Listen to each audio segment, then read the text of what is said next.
Hello everyone, I am the narrator and I am here to help you today. I know you use this video to fall asleep, so before that, like the video and subscribe to the channel. Also, where are you from and what time are you watching now? Get comfortable and relax. I never thought a cheap motel could be the setting for the most terrifying night of my life, but as I lay here in the dark, listening to the footsteps outside my door, I realize how wrong I was. It all started when my car broke down on the outskirts of a small town I'd never heard of. The sun was setting, and I knew I needed to find a place to stay for the night. That's when I saw the flickering neon sign of the Pinewood Motel, its vacancy light a beacon of hope in the growing darkness. As I pulled into the parking lot, I couldn't shake the feeling that something was off. The place looked run down, with peeling paint and overgrown weeds pushing through cracks in the asphalt. But beggars can't be choosers, and I was desperate for a bed and a hot shower. The bell above the office door jangled as I stepped inside. The smell of stale cigarettes and musty carpets hit me like a wave. Behind the counter stood a man who looked like he'd seen better days. His greasy hair hung in limp strands around a face that seemed permanently set in a scowl. "Need a room," I said, trying to sound more confident than I felt. The man's eyes roamed over me, lingering a bit too long for comfort. "Just you?" he asked, his voice rough as sandpaper. I nodded, suddenly wishing I wasn't alone. He handed me a key attached to a faded plastic tag. "Room 13, he said, the ghost of a smirk playing on his lips. "Lucky you." As I walked to my room, I couldn't shake the feeling of eyes on my back. I glanced over my shoulder, catching a glimpse of curtains quickly closing in one of the other rooms. My skin prickled with unease. The room was about what I expected, small, musty, with furniture that had seen better decades. But it was a place to sleep, and that's all I needed. I dropped my bag on the bed and headed for the shower, hoping the hot water would wash away the tension knotting my shoulders. The pipes groaned and sputtered before finally producing a weak stream of lukewarm water. As I was rinsing my hair, I could have sworn I heard the door to my room open and close. My heart leapt into my throat. I shut off the water and listened, hardly daring to breathe. Silence. Cautiously, I peeked out of the bathroom. The room was empty, exactly as I'd left it. I must have imagined it, I told myself, but I couldn't quite believe it. I quickly dried off and got dressed, unable to shake the feeling that I wasn't alone. As night fell, the motel came alive with strange sounds. Footsteps paced back and forth in the room above me. Voices murmured in the parking lot, too low to make out words, but charged with an intensity that made me uneasy. Occasionally, I'd hear a thump or a muffled cry from somewhere nearby, setting my nerves on edge. I tried to distract myself by watching TV, but the ancient set only picked up 2 channels, both filled with static. I flipped through a dog-eared magazine left in the nightstand drawer, but the articles were outdated and uninteresting. Sleep seemed impossible, but I knew I needed to rest if I was going to deal with my car in the morning. Just as I was about to turn off the light, I heard a knock at my door. I froze, my hand halfway to the lamp switch. Who could it be at this hour? The knock came again, more insistent this time. "Hello," I called out, my voice sounding small and scared in the quiet room. No answer, just another knock. Heart pounding, I approached the door. Through the peephole I could see a woman standing outside. She looked ordinary enough, middle-aged, with greying hair pulled back in a messy bun. But there was something in her eyes, a wild, desperate look that made me hesitate. "Please," she said, her voice muffled through the door. "I need help." "Let me in." Every instinct screamed at me to keep the door closed, but what if she really was in trouble? I undid the chain and opened the door a crack. "What's wrong?" I asked, ready to slam it shut at the first sign of danger. The woman's eyes darted around nervously. "They're coming," she whispered. "We have to get out of here now." Before I could respond, she pushed past me into the room. I stumbled back, shocked by her sudden movement. She immediately went to the window, peeking out through the curtains. "Who's coming?" I demanded, fear and confusion battling for dominance in my mind. "What's going on?" She turned to me, her face pale in the dim light. "You don't know?" she asked, disbelief coloring her tone. "How long have you been here? I just checked in this evening," I said, growing more uneasy by the second. My car broke down. The woman laughed, a harsh, humorless sound. "Oh, honey," she said, shaking her head. "That's how they get you. Your car didn't break down by accident." A chill ran down my spine. "What do you mean?" She opened her mouth to answer, but froze as the sound of footsteps echoed outside. Heavy, deliberate steps that stopped right in front of my door. "They're here," she whispered, her eyes wide with terror. The doorknob began to turn slowly. I realized with horror that in my confusion, I hadn't re-locked the door after letting the woman in. She grabbed my arm, pulling me towards the bathroom. "Quick," she hissed, "we have to hide." We crammed ourselves into the tiny bathroom, barely daring to breathe as we heard the room door open. Heavy footsteps entered the room, accompanied by the sound of drawers being opened and furniture being moved. "Where are they?" a gruff voice demanded. "Not here," another voice answered. "Check the next room." The footsteps retreated and the door closed. I let out a shaky breath, realizing I'd been holding it. "What the hell is going on?" I whispered to the woman.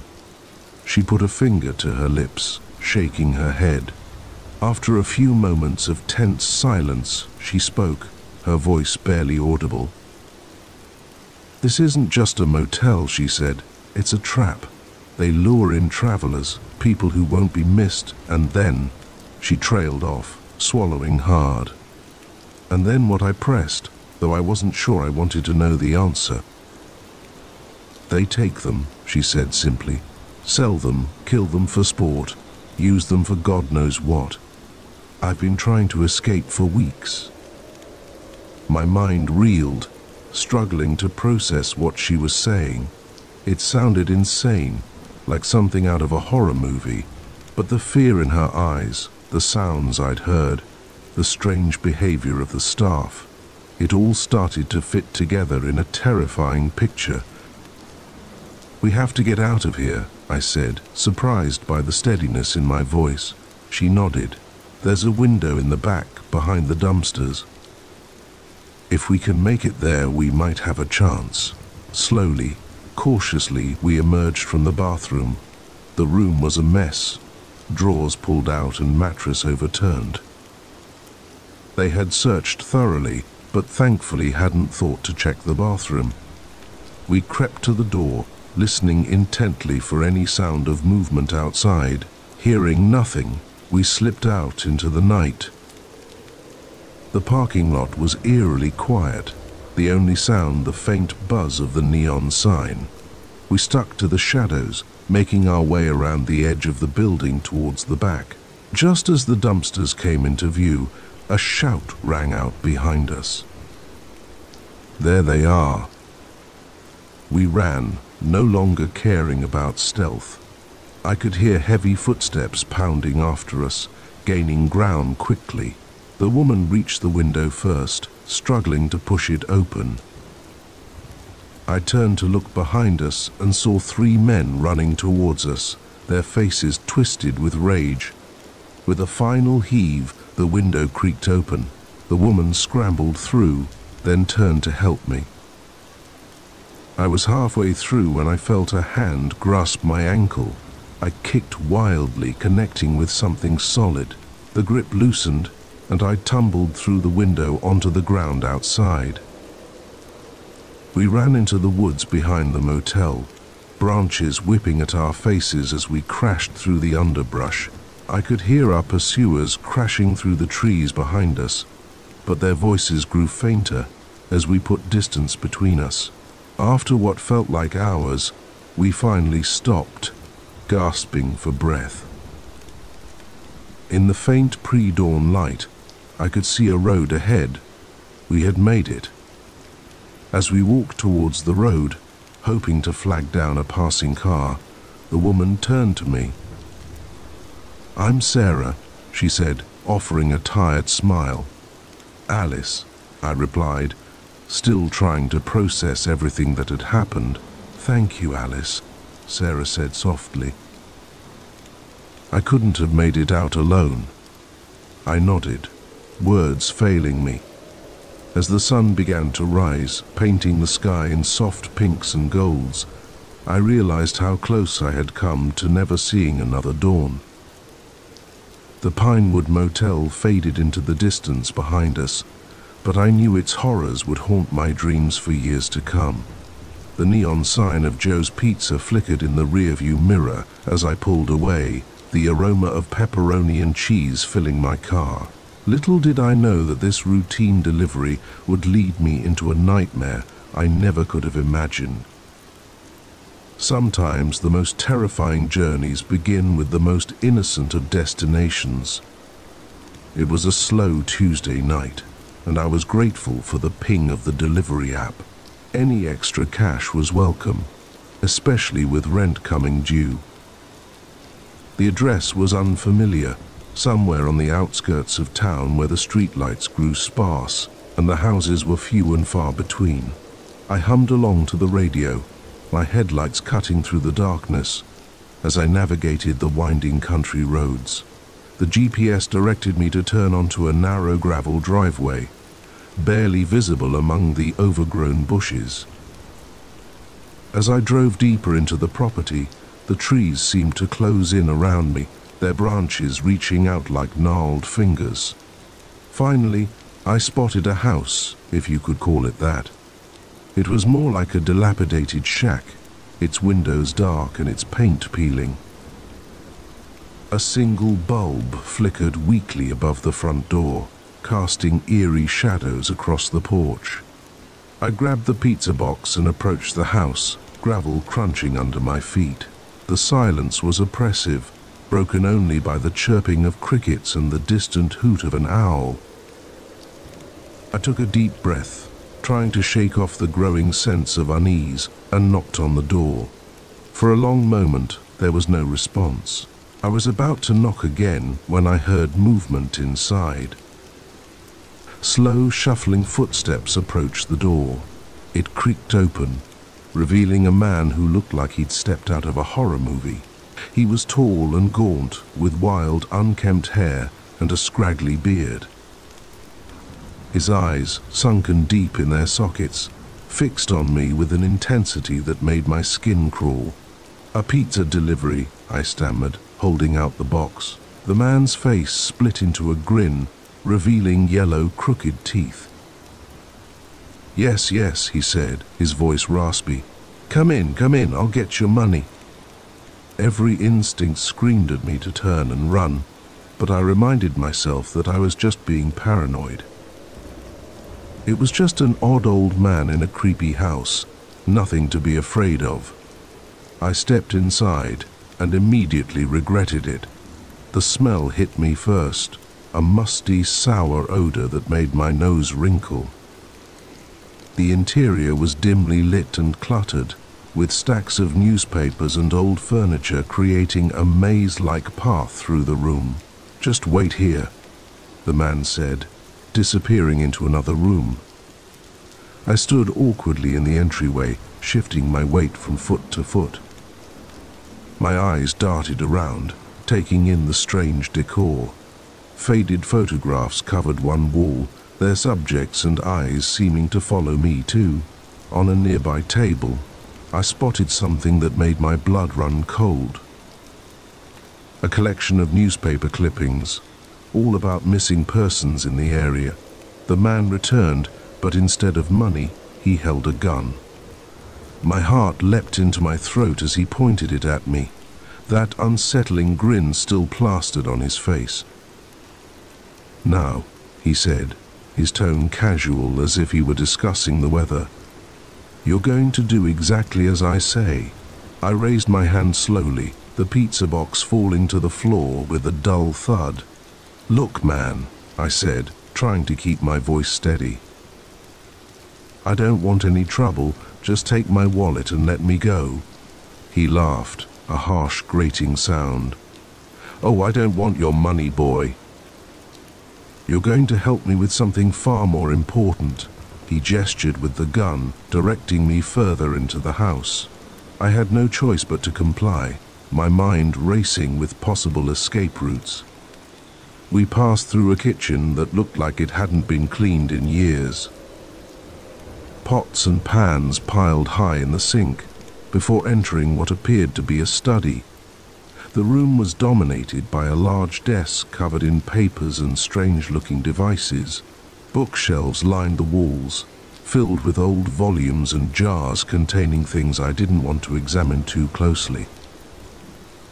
"Sit," the man commanded, pointing to a chair in the corner.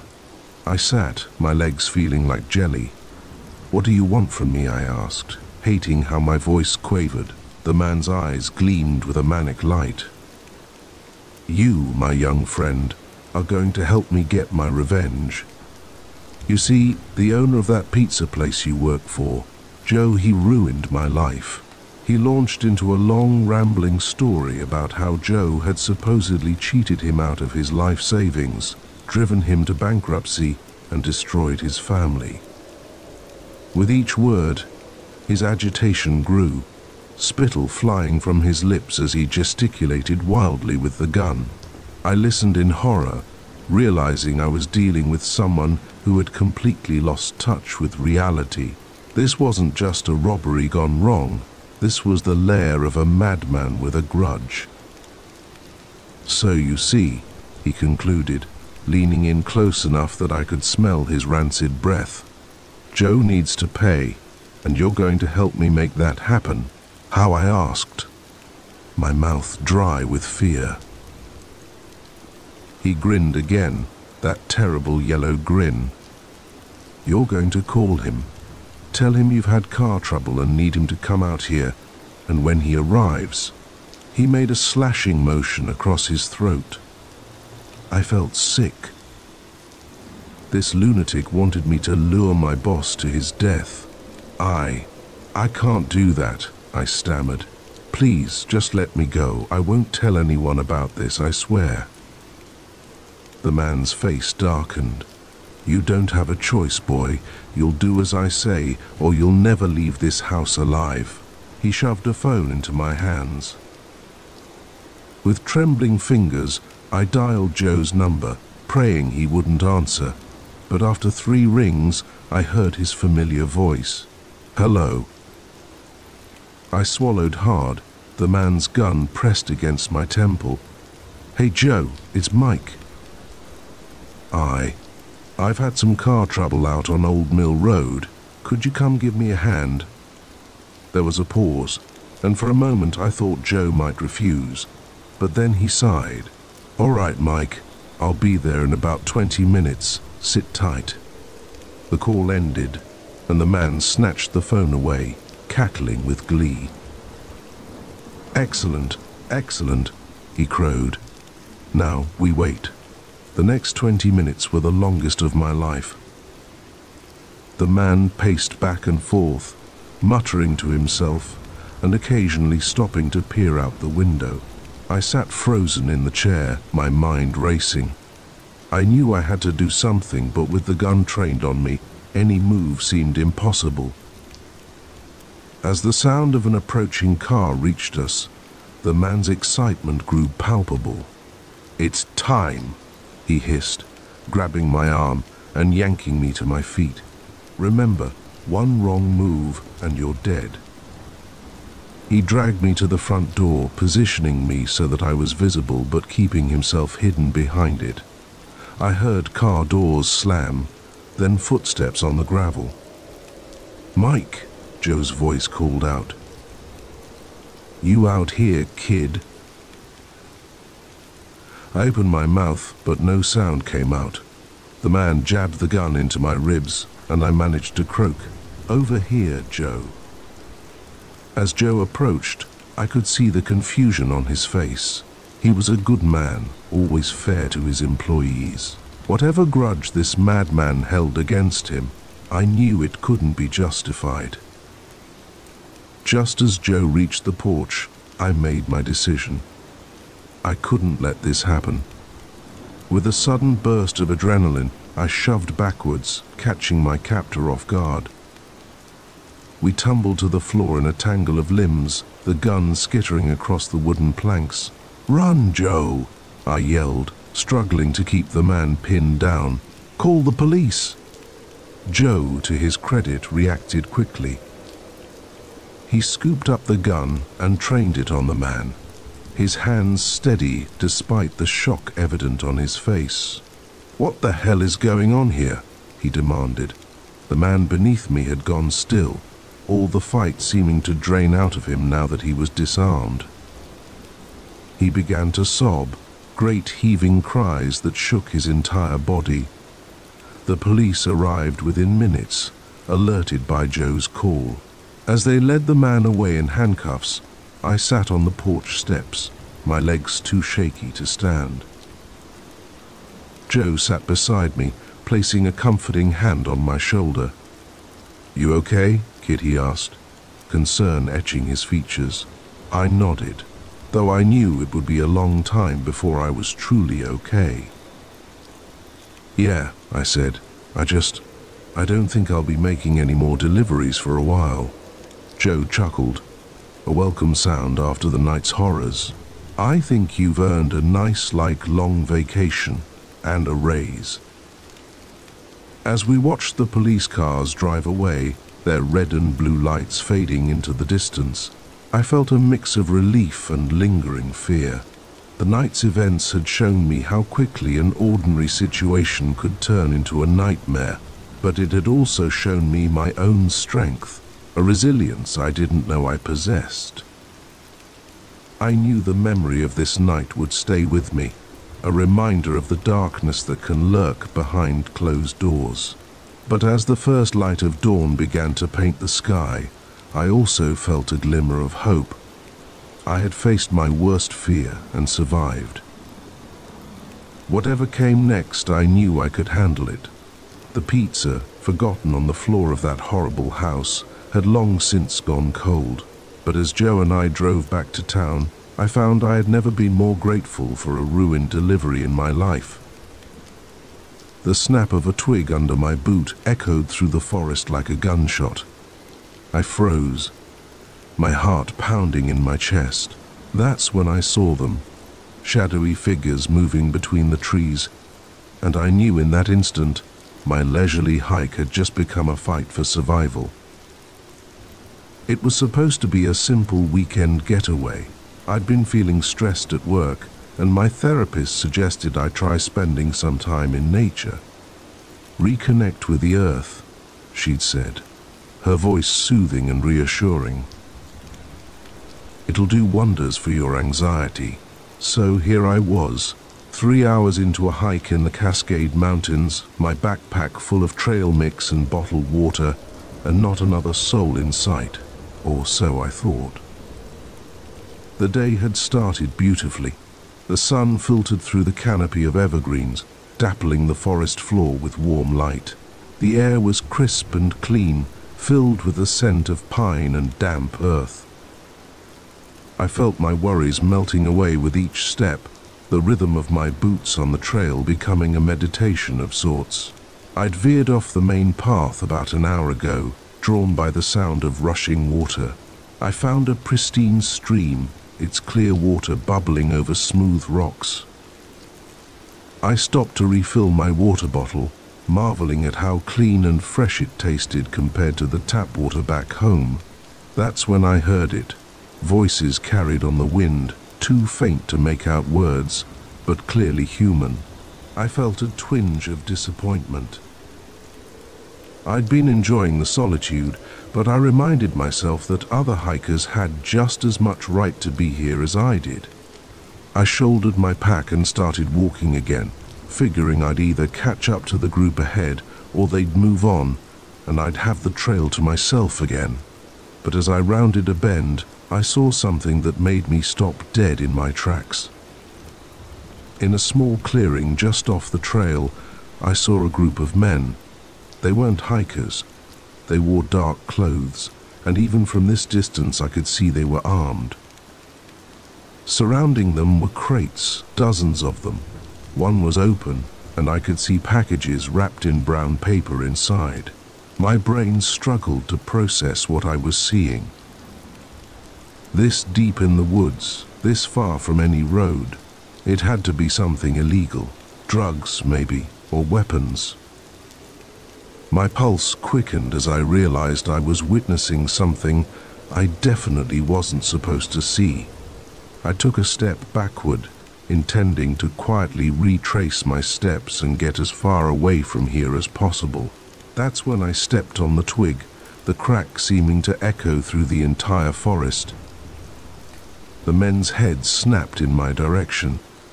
For a moment we all froze, locked in a tableau of mutual surprise. Then, one of them shouted, and they started moving towards me. I didn't wait to see what would happen next. I turned and ran, crashing through the underbrush with no regard for the trail or direction.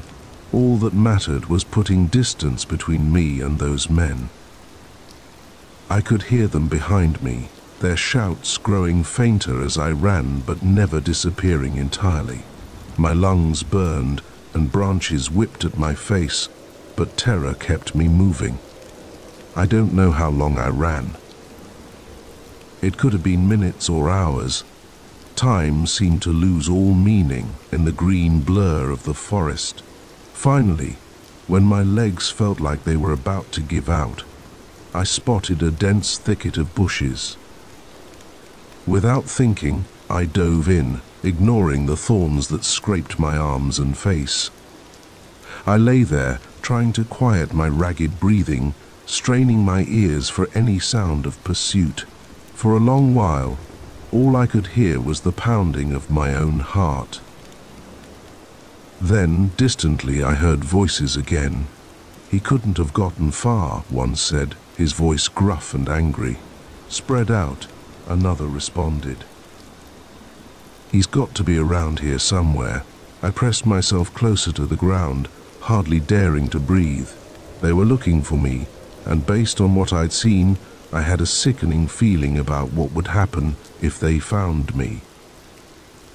The voices grew closer, and I could hear the crunch of leaves underfoot. I closed my eyes, as if not seeing them could somehow prevent them from seeing me. "Check those bushes," a voice said, alarmingly close.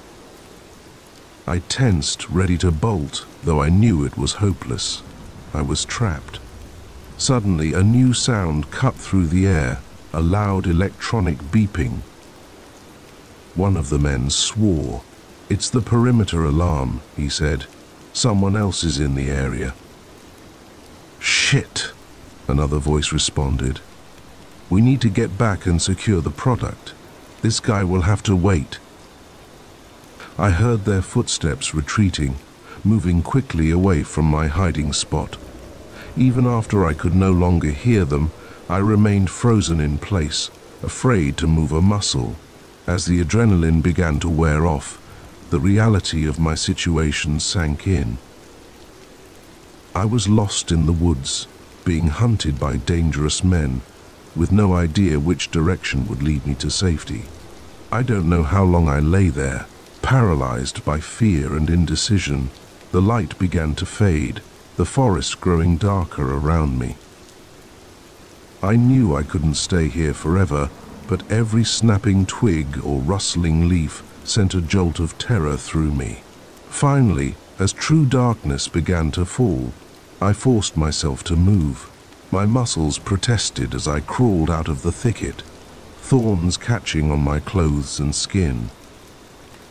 I stood on shaky legs, trying to orient myself. The forest looked different in the twilight, shadows turning familiar shapes into looming monsters. I picked a direction that I hoped would lead me away from the clearing and started walking, moving as quietly as I could. Every sound made me jump. An owl's hoot nearly sent me into a panic, convinced for a moment that it was a human call. The crack of a branch in the distance had me diving for cover, only to realize it was probably just a deer or some other animal. I walked for what felt like hours, the darkness growing more complete. I was afraid to use my flashlight, worried it might attract attention, so I stumbled along by the faint light of the moon filtering through the trees. Just when I was beginning to lose hope, convinced I was walking in circles, I saw something that made my heart leap. Lights in the distance. Not the harsh glare of flashlights, but the warm glow of windows, civilization. I quickened my pace, hope giving me a second wind. As I got closer, I could make out the shape of buildings, a small cluster of cabins, a campground or ranger station, perhaps. I burst out of the tree line, probably looking like a madman with my torn clothes and wild eyes. A couple sitting around a campfire looked up in alarm. "Please," I gasped, my voice hoarse. "I need help. There are men in the woods, dangerous men. We need to call the police." The next few hours passed in a blur. The couple, Tom and Sarah, were kind enough to let me use their phone to call 911. They gave me water and a blanket and sat with me while we waited for the authorities to arrive. I told my story to the park rangers and then again to the police when they arrived. They took my statement seriously, immediately organizing search parties to sweep the area I'd come from. As the sun began to rise, painting the sky in brilliant pinks and oranges, a police officer approached me. "We found the clearing you described," he said. "There was evidence of recent activity, but whoever was there is long gone now. We'll keep investigating. But it looks like you stumbled onto a major drug operation." I nodded, too exhausted to feel much beyond a dull relief. The officer assured me they would need to ask more questions later, but for now, I was free to go. Tom and Sarah offered to drive me back to my car, an act of kindness I'll never forget. As we drove down the winding mountain road, I stared out the window at the peaceful forest. It looked so different in the morning light. Beautiful, serene, hiding no darker purpose. But I knew the truth now. I had seen the darkness that could lurk in even the most picturesque places. I knew it would be a long time before I could look at a forest the same way again. My therapist had suggested nature as a cure for my anxiety, but instead it had given me a whole new set of fears. Yet as we drove further from the mountains, I felt a strange sense, a sense of strength growing within me. I had faced true danger and survived.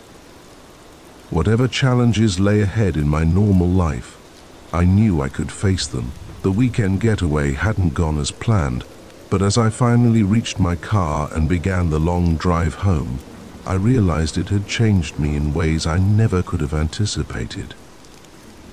The forest had shown me both the darkest and brightest aspects of human nature, the dangerous men who had hunted me and the kind strangers who had taken me in. As the mountains receded in my rearview mirror, I made a silent promise to myself. I would not let this experience break me. Instead, I would use it as a reminder of my own resilience.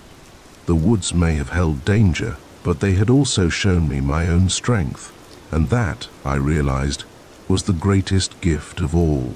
The crackling of our campfire was suddenly drowned out by a sound that made my blood run cold, the unmistakable click of a rifle being cocked. As I turned, I saw them emerge from the shadows, their eyes glinting with malice. In that moment, I realized our family camping trip had just become a fight for survival. It was supposed to be a perfect getaway. My wife Sarah and I had been planning this trip for months. Our kids, Ethan and Lily, were finally old enough to appreciate the great outdoors, and we were excited to share our love of nature with them. We'd chosen a remote spot in the Adirondacks, far from the crowded campgrounds and tourist traps. "It'll be an adventure," I told the kids, not realizing how prophetic those words would become. The first 2 days were everything we'd hoped for. We hiked through lush forests, marveled at crystal-clear streams, and spent our evenings roasting marshmallows around a campfire. Ethan, at 12, was full of questions about the plants and animals we encountered. 9-year-old Lily delighted in collecting pretty rocks and leaves.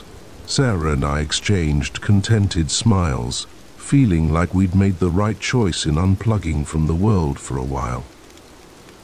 On the third day, we decided to venture further into the wilderness. I'd spotted a beautiful valley on our map, about a day's hike from our campsite. We packed enough supplies for an overnight stay, planning to camp in the valley before heading back the next day. The hike was challenging but rewarding. The kids complained a bit about the distance, but their grumbles turned to exclamations of wonder when we reached our destination. The valley was a picturesque paradise, with a small lake surrounded by towering pines and rocky outcroppings. We set up camp near the lake, and I took Ethan fishing, while Sarah and Lily looked for wildflowers. As the sun began to set, we gathered around our campfire, tired but happy. That's when everything changed.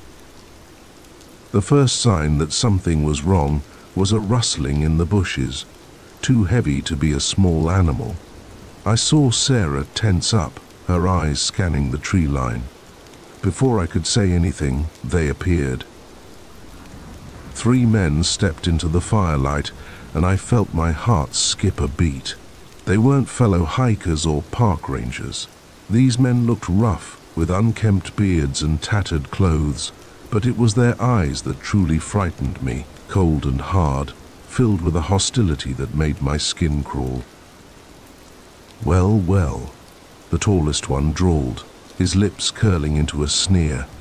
"Looks like we've got some city folk trespassing on our territory."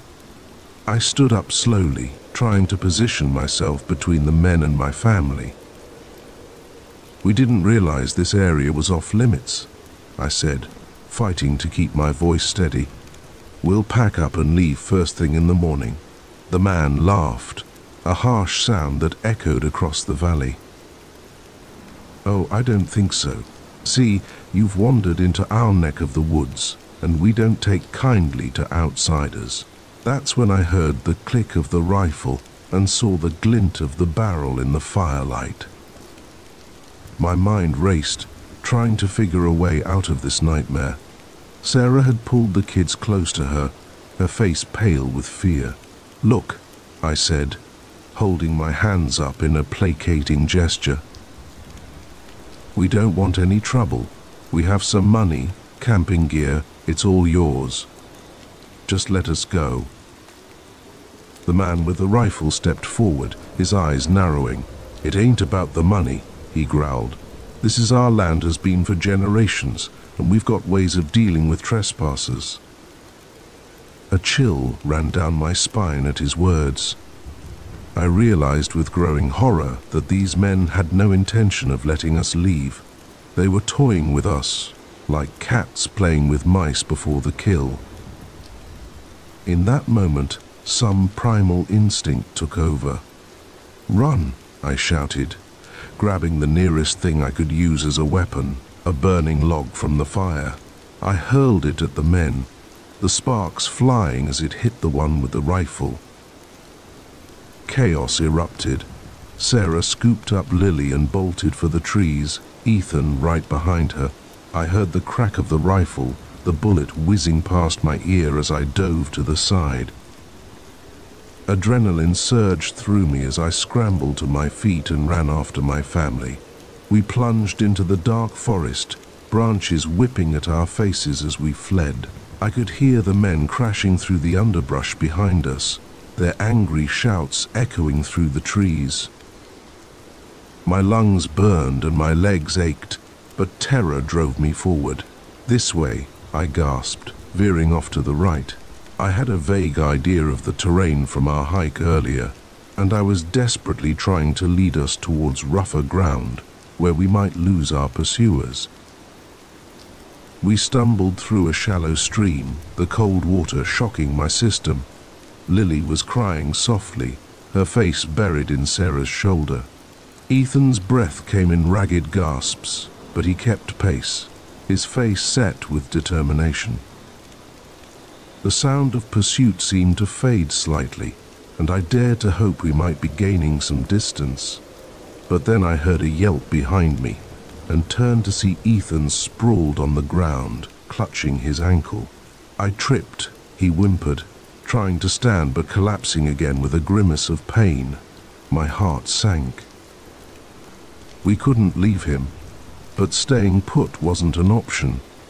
I could hear the men getting closer again, their voices carrying through the night air. "I'll carry him," I said to Sarah. "You take Lily and keep going. There's a ravine about a half-mile ahead. Hide there and wait for us." Sarah's eyes widened with fear. "John, no, we can't split up." "We don't have a choice," I insisted, already lifting Ethan onto my back. "Go, we'll be right behind you." With one last anguished look, Sarah turned and ran, Lily clinging to her like a lifeline. I adjusted Ethan's weight and set off as fast as I could manage, my son's arms wrapped tightly around my neck. We hadn't gone far when I heard a shout much too close for comfort. There they are. A bullet splintered the trunk of a tree just inches from my head. I ducked and weaved, my heart pounding so hard I thought it might burst from my chest. Ethan buried his face in my shoulder, his body shaking with silent sobs. I spotted a dense thicket of bushes and made a split-second decision. "Hold on tight," I whispered to Ethan, then plunged into the undergrowth. The thorns tore at my clothes and skin, but I pressed on, burrowing as deep into the thicket as I could. We lay there, hardly daring to breathe, as the men's footsteps drew near. I could smell their sweat and hear their labored breathing as they paused just feet from our hiding spot. "Where'd they go?" one of them growled. "They can't have gotten far," another replied. The boy was limping. My arms tightened around Ethan, silently willing him to stay quiet. For what felt like an eternity, we remained frozen, every snapping twig or rustling leaf sending a jolt of terror through me. Finally, mercifully, the men moved on, their voices fading into the distance. I waited several more minutes before cautiously emerging from our thorny sanctuary. "You okay, buddy?" I asked Ethan, brushing leaves from his hair.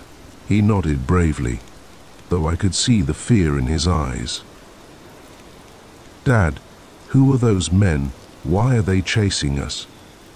I wish I had a good answer for him. "I don't know, son," I said honestly, "but we're going to be okay. We just need to find Mom and Lily, then we'll get out of here." We set off again, moving as quietly as we could through the dark forest. Every shadow seemed to hide a threat, every sound a potential danger. But gradually, I began to recognize landmarks from our earlier hike.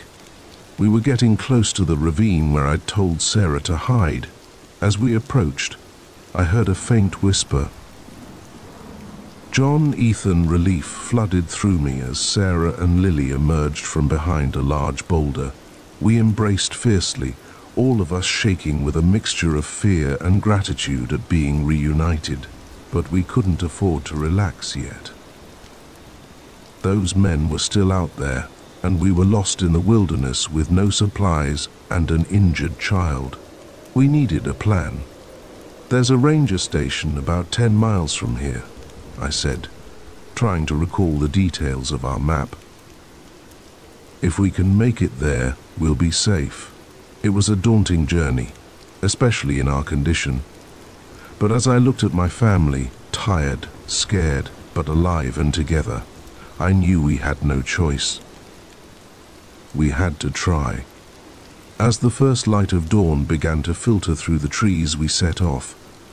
The forest that had seemed so welcoming just days ago now felt oppressive and dangerous. But with each step, we were moving closer to safety and further from the nightmare behind us. I didn't know if we'd make it. I didn't know if those men were still hunting us, or what would happen if they caught up. But I did know one thing. I would do whatever it took to protect my family. We had survived the night against all odds, and somehow, some way, we would survive this too. As we walked, I realized that this ordeal had changed us all. The carefree family that had arrived in these woods was gone. In its place was something stronger, forged in the crucible of fear and desperation. Whatever happened, we would face it together. And so we pressed on, into the unknown, clinging to hope and to each other. The moment I saw his thumb jutting out from the shadows, I knew I should have kept driving. But something, pity, curiosity, or just plain stupidity, made me slow down. Little did I know, I was about to pick up a nightmare. It had been a long day on the road. I was on my way back from a business trip, the monotony of the highway broken only by the occasional flicker of headlights from oncoming traffic. The radio kept me company, playing a mix of old rock songs and late-night talk shows. As I rounded a bend, my headlights caught a solitary figure standing on the shoulder. He was tall and thin, with a backpack slung over one shoulder. His thumb was outstretched, the universal sign of a hitchhiker. I'd passed dozens of hitchhikers in my life without a second thought. But something about this one made me pause. Maybe it was the lateness of the hour, or the fact that we were miles from anywhere. Whatever the reason, I found myself easing onto the shoulder, gravel crunching under my tires as I came to a stop. The man approached my passenger window, and I rolled it down a crack. Up close, he looked to be in his mid-30s, with a scruffy beard and intense eyes that seemed to bore right through me. "Where you headed?" I asked, trying to sound casual despite the unease creeping up my spine. "Just up the road a ways," he replied, his voice surprisingly soft. "My car broke down a few miles back. Just need to get to the next town." I hesitated for a moment, my hand hovering over the door lock. Every instinct told me to drive away, to leave this stranger in my rearview mirror. But the rational part of my brain argued that I was being paranoid. "He was just a guy down on his luck. Right, hop in," I said, unlocking the door. He slid into the passenger seat, his backpack nestled between his feet. As we pulled back onto the highway, I caught a whiff of cigarette smoke and something else I couldn't quite place. "I'm John," I said, more to break the silence than out of any real desire to chat. "Mike," he replied, his eyes fixed on the road ahead. We drove in silence for a while, the only sound the hum of the engine and the occasional static from the radio. I kept sneaking glances at Mike, trying to get a read on him. His hands were clasped tightly in his lap, his knuckles white with tension. "So, what happened to your car?" I asked, hoping to ease the tension. Mike shrugged. Engine trouble, been having problems with it for a while now. That's tough, I sympathized. At least you'll be able to get it looked at in the next town. He nodded but didn't respond. The silence stretched on, growing more uncomfortable by the minute. As we passed a sign indicating the next town was still 30 miles away, Mike suddenly spoke up. Mind if we take a little detour? There's a rest stop coming up. I could use a bathroom break. I hesitated. The idea of stopping in the middle of nowhere with this stranger didn't sit well with me, but refusing seemed paranoid and rude. Sure, I said, trying to keep my voice neutral. I could use some coffee anyway. We pulled into the rest stop a few minutes later. It was deserted, the vending machines and restrooms islands of light in the darkness. As Mike got out of the car, I noticed him grab his backpack. Something about the way he clutched it made my skin prickle. "I'll just be a minute," he said, heading towards the restrooms. I watched him go, then got out to stretch my legs. The night air was cool, a welcome change from the stuffiness of the car. I walked over to the vending machines, fishing some change out of my pocket for a coffee.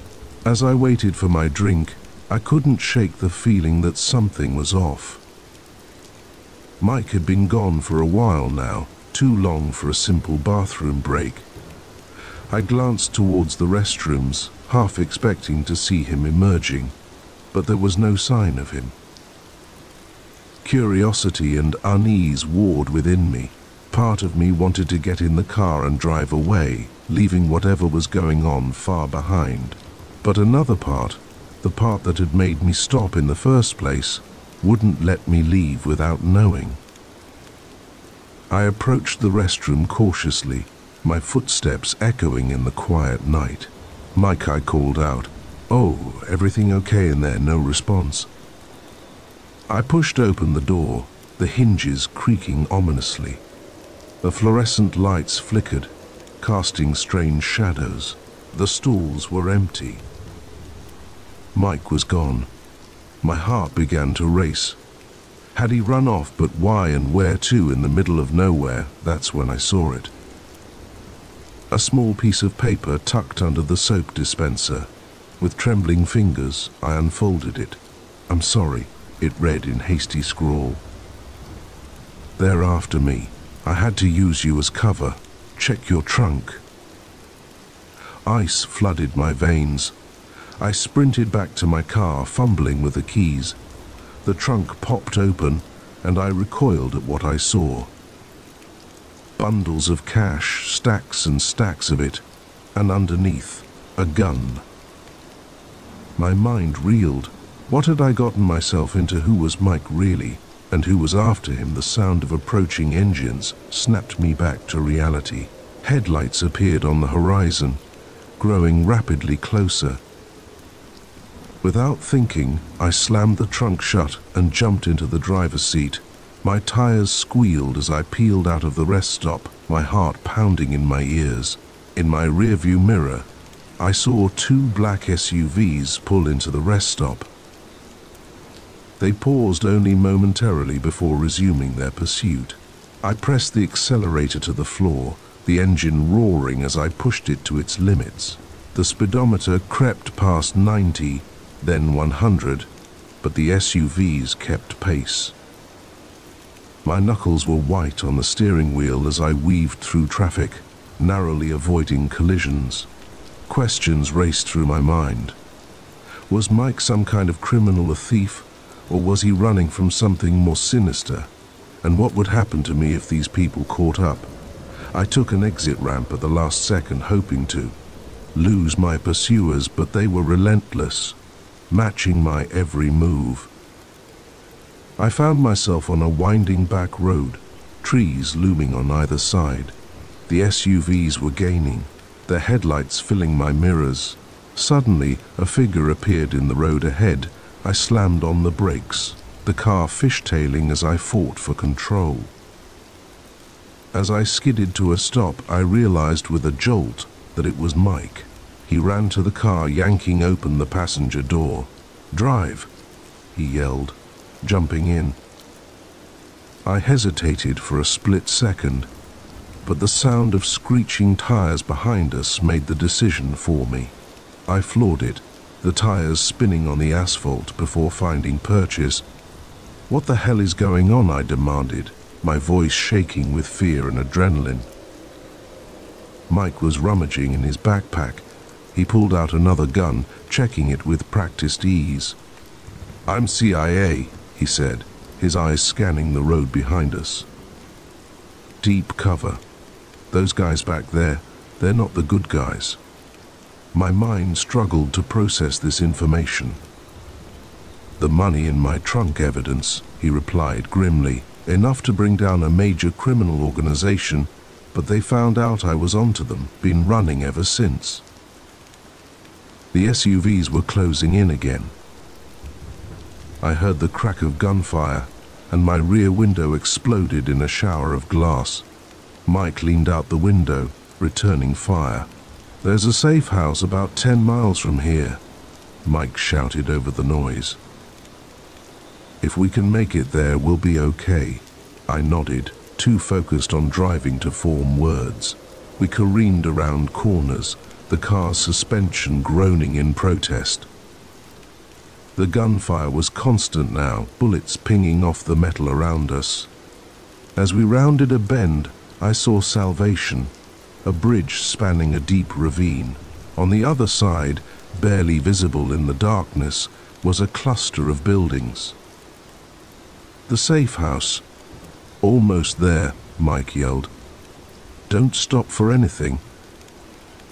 We were halfway across the bridge when I heard a massive explosion behind us. In the rearview mirror, I saw one of the SUVs flip, engulfed in flames. The other swerved to avoid it, crashing into the guardrail.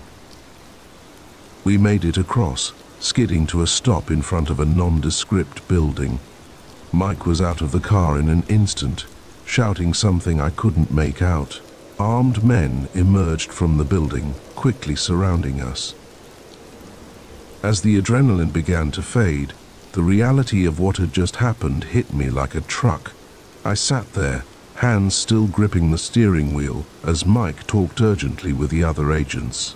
Eventually, he came back to the car.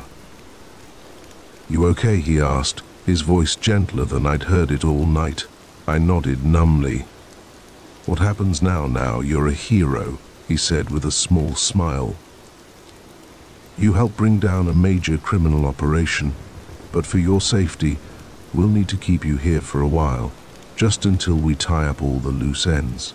As I followed Mike into the building, my mind was still reeling. In the span of a few hours, my life had been turned upside down. I'd gone from a simple businessman to an unwitting accomplice in an international sting operation. But as the door closed behind us, sealing us off from the chaos outside, I felt an odd sense of calm. I'd faced death and come out the other side. Whatever came next, I knew I could handle it. After all, I'd already survived the ride of my life. The moment I saw that blue minivan cruise past my house for the third time, I knew something was terribly wrong. What I didn't know was that my quest for a second-hand stroller would lead me into a nightmarish game of cat and mouse. It all started innocently enough. I'd recently given birth to my daughter, Emma, and like many new parents, I was feeling the financial pinch. Diapers, formula, and all the other baby essentials were eating into our budget faster than I'd anticipated. So when I needed a stroller, I turned to Craigslist, hoping to score a good deal on a gently used model. After scrolling through countless listings, I found what seemed perfect. A high-end stroller in great condition for a fraction of the retail price. The seller, Susan, lived just a few neighborhoods over. We arranged to meet at her apartment the next day. Susan's place was in a part of town I didn't know well. The buildings were older, a bit run down, but I reminded myself not to judge. As I climbed the creaky stairs to her third-floor apartment, I hugged Emma closer to my chest, suddenly feeling a bit uneasy. But Susan turned out to be perfectly pleasant, a smiling woman in her mid-30s, with kind eyes and a soft voice. She cooed over Emma while showing me the stroller, which was indeed in excellent condition. "I'm just glad it's going to a good home," Susan said as I counted out the cash. My daughter outgrew it so quickly. We chatted for a bit about the joys and challenges of motherhood. Before I left, she even gave me a bag of baby clothes her daughter had outgrown. I left feeling like I'd not only gotten a great deal, but maybe made a new mom friend. That evening, as I was putting Emma to bed, my phone buzzed with a text from Susan. "Hope you got home safely. Enjoy the stroller." I thought it was a nice gesture, if a bit unnecessary. I sent back a quick thanks and thought nothing more of it. But over the next few days, I started noticing things. Small things at first, easy to dismiss. A car that looked like Susan's parked down the street from our house. A glimpse of someone who resembled her at the grocery store, quickly disappearing down another aisle when I looked again. I told myself I was being paranoid. Lack of sleep and new mom anxiety were playing tricks on my mind. But then came the blue minivan. I first noticed it on a Tuesday afternoon. I was in the front yard pushing Emma in her new stroller when it drove by slowly. The driver, a man I didn't recognize, seemed to be looking right at us. A chill ran down my spine, but I shook it off. Just a coincidence, I told myself. An hour later, it passed by again. This time, I was sure the driver was watching us. When it came around a third time, my heart began to race. I hurried inside, locking the door behind me. That night, I confided in my husband, Mark. "I think someone's watching us," I said, feeling slightly ridiculous even as the words left my mouth.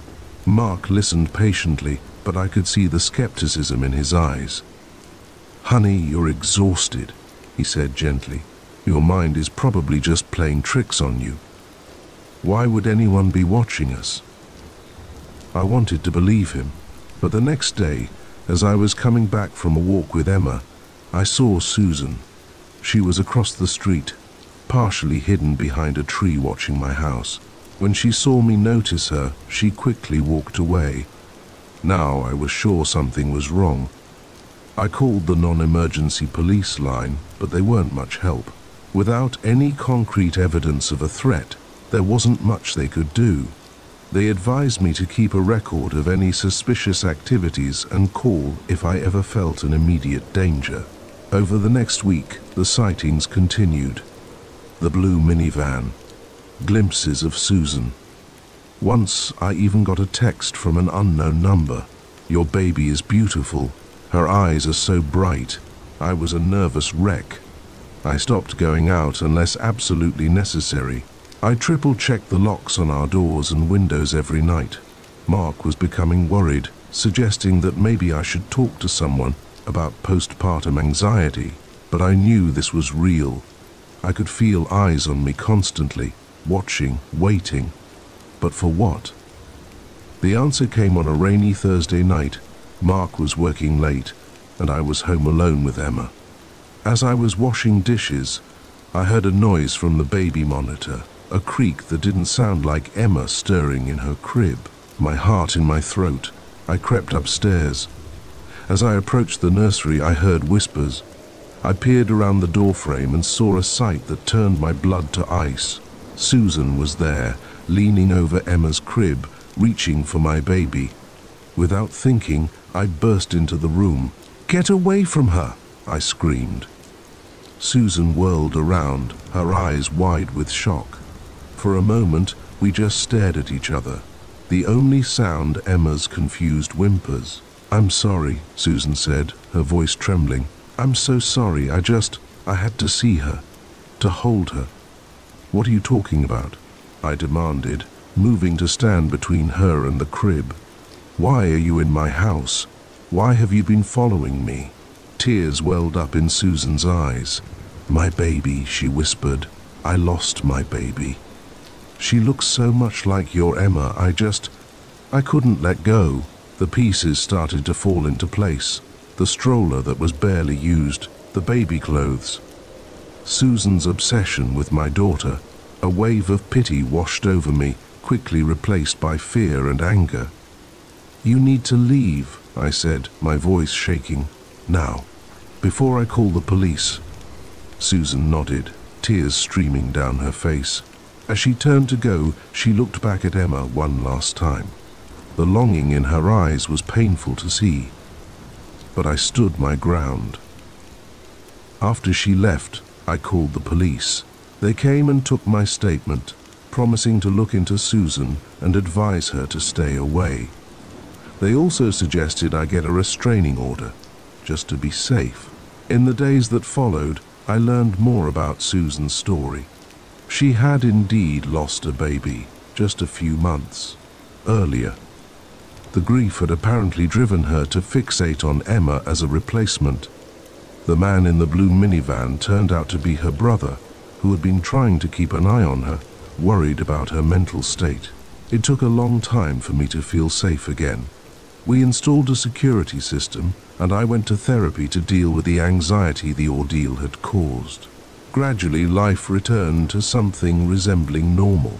But I never forgot the lesson I learned, that sometimes the greatest dangers can come from the most unexpected places, that a simple act of kindness, selling a used stroller to a fellow mom, could open the door to a nightmare.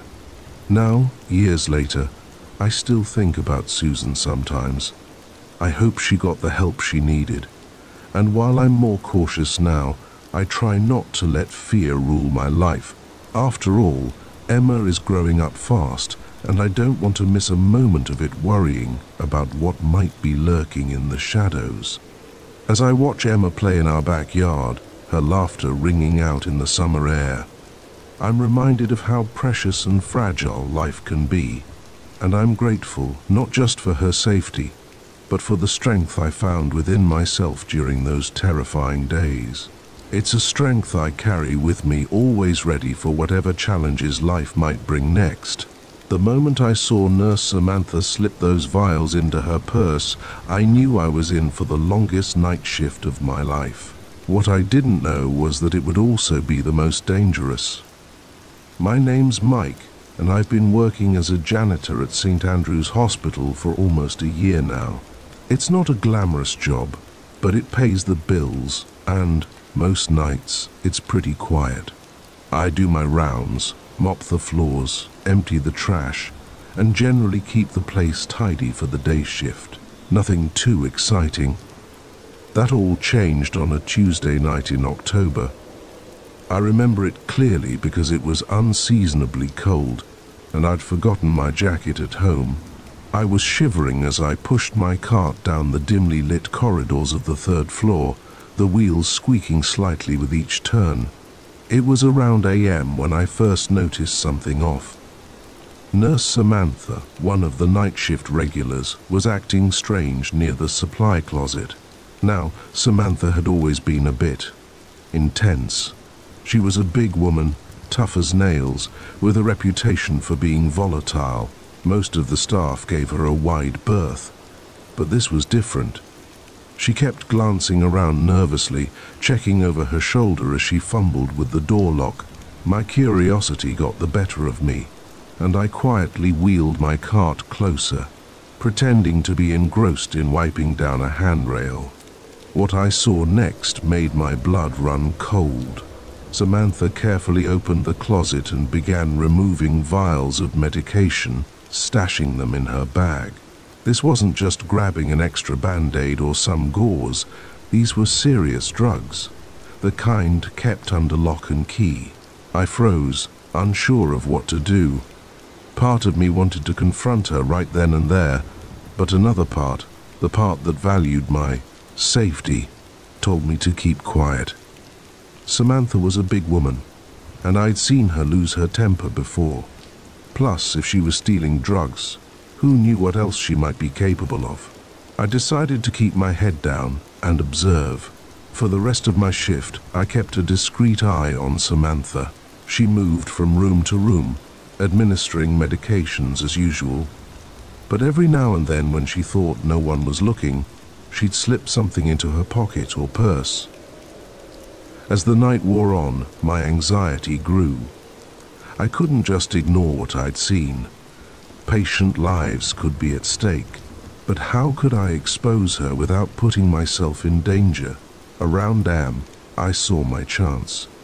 Samantha disappeared into the supply closet again.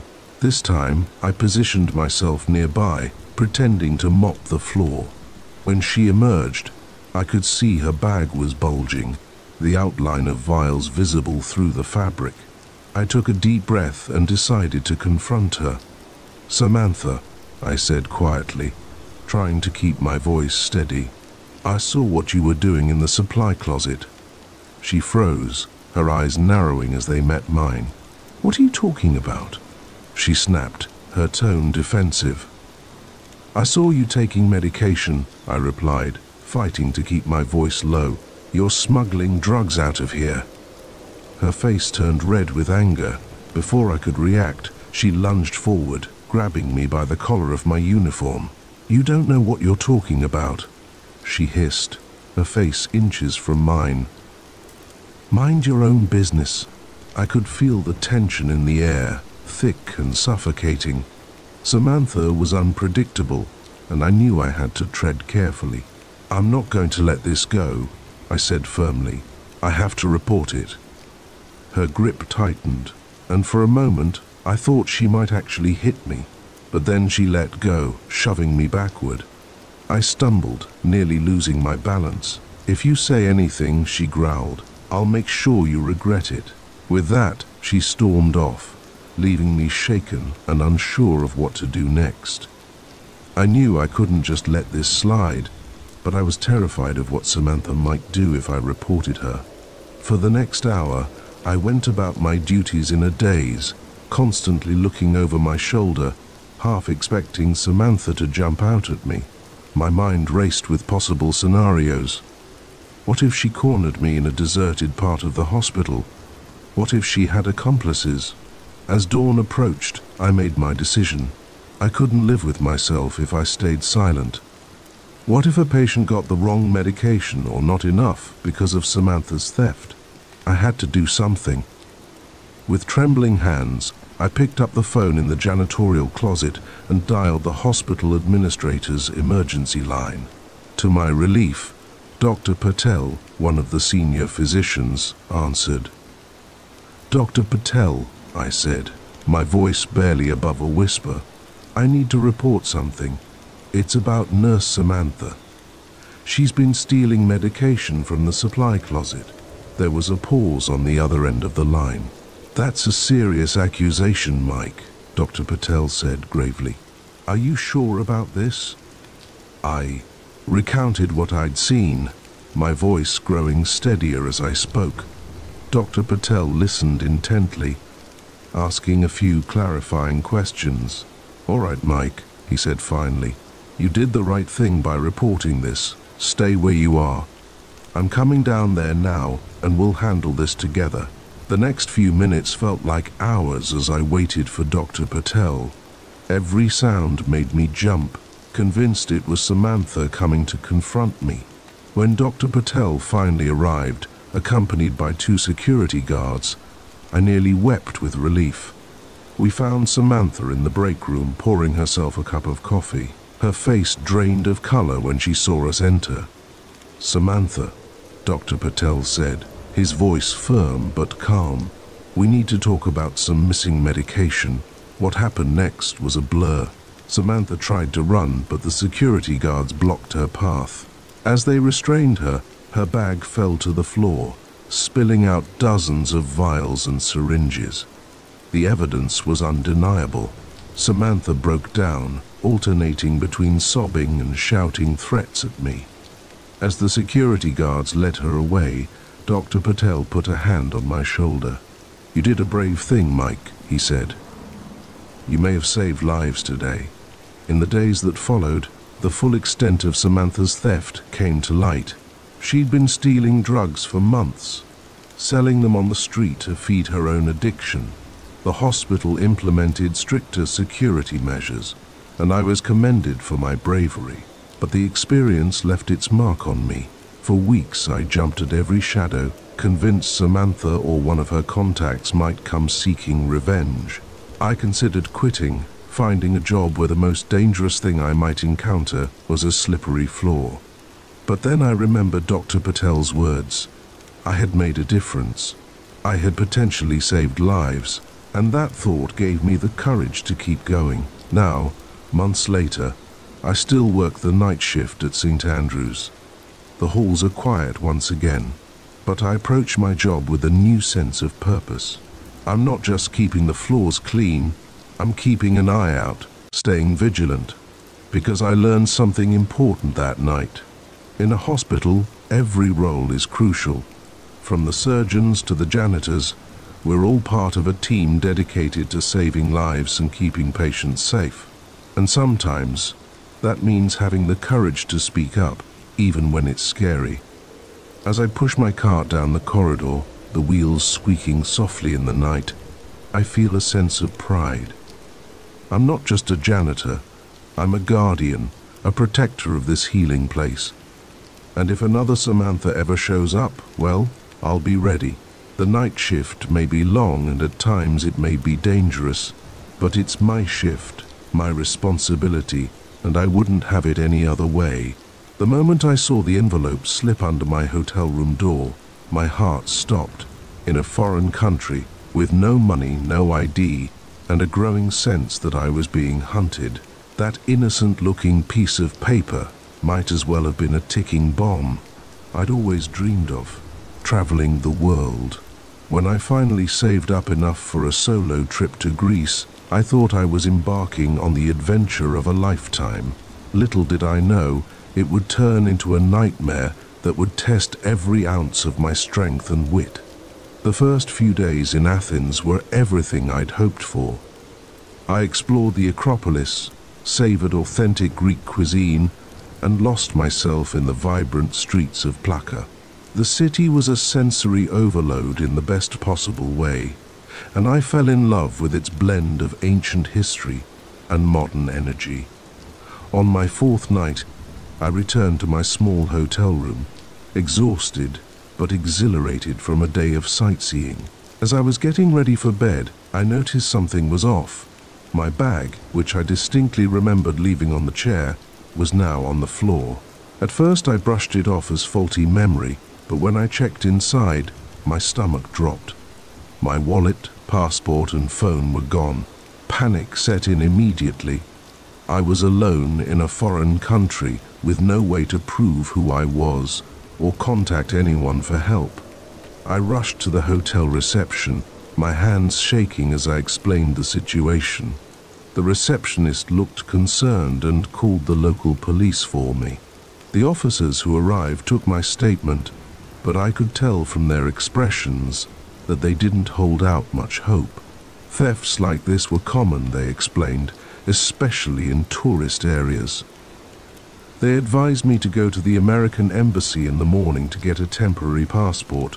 That night was one of the longest of my life.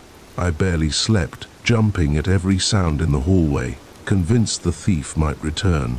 When morning finally came, I made my way to the embassy. My nerves frayed and my spirit dampened. The embassy staff were sympathetic but bureaucratic. They took my details and said it would take a few days to process everything. In the meantime, they provided me with some emergency cash and helped me find a cheaper hostel to stay in while I waited. As I settled into my new, more Spartan accommodations, I couldn't shake the feeling that something wasn't right.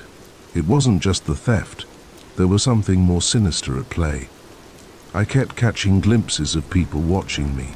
A man in a dark suit at a cafe across the street. A woman who seemed to be following me through the market. I tried to tell myself I was being paranoid. that the stress of the situation was making me imagine things. But then came the envelope. I had just returned to my room after another frustrating day of waiting for news from the embassy.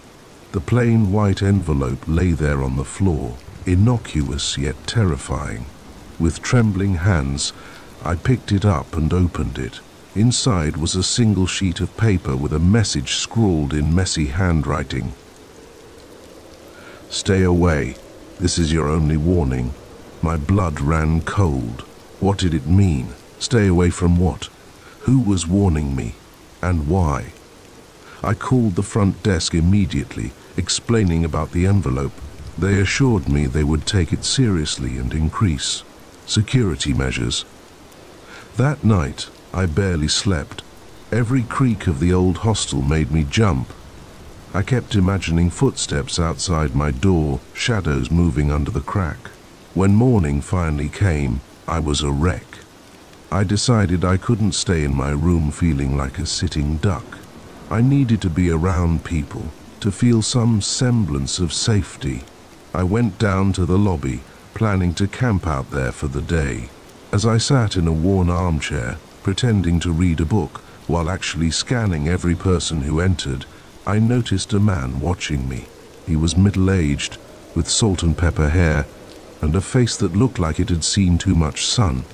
When he realized I had spotted him, he approached. "American?" he asked in a thick accent I couldn't place.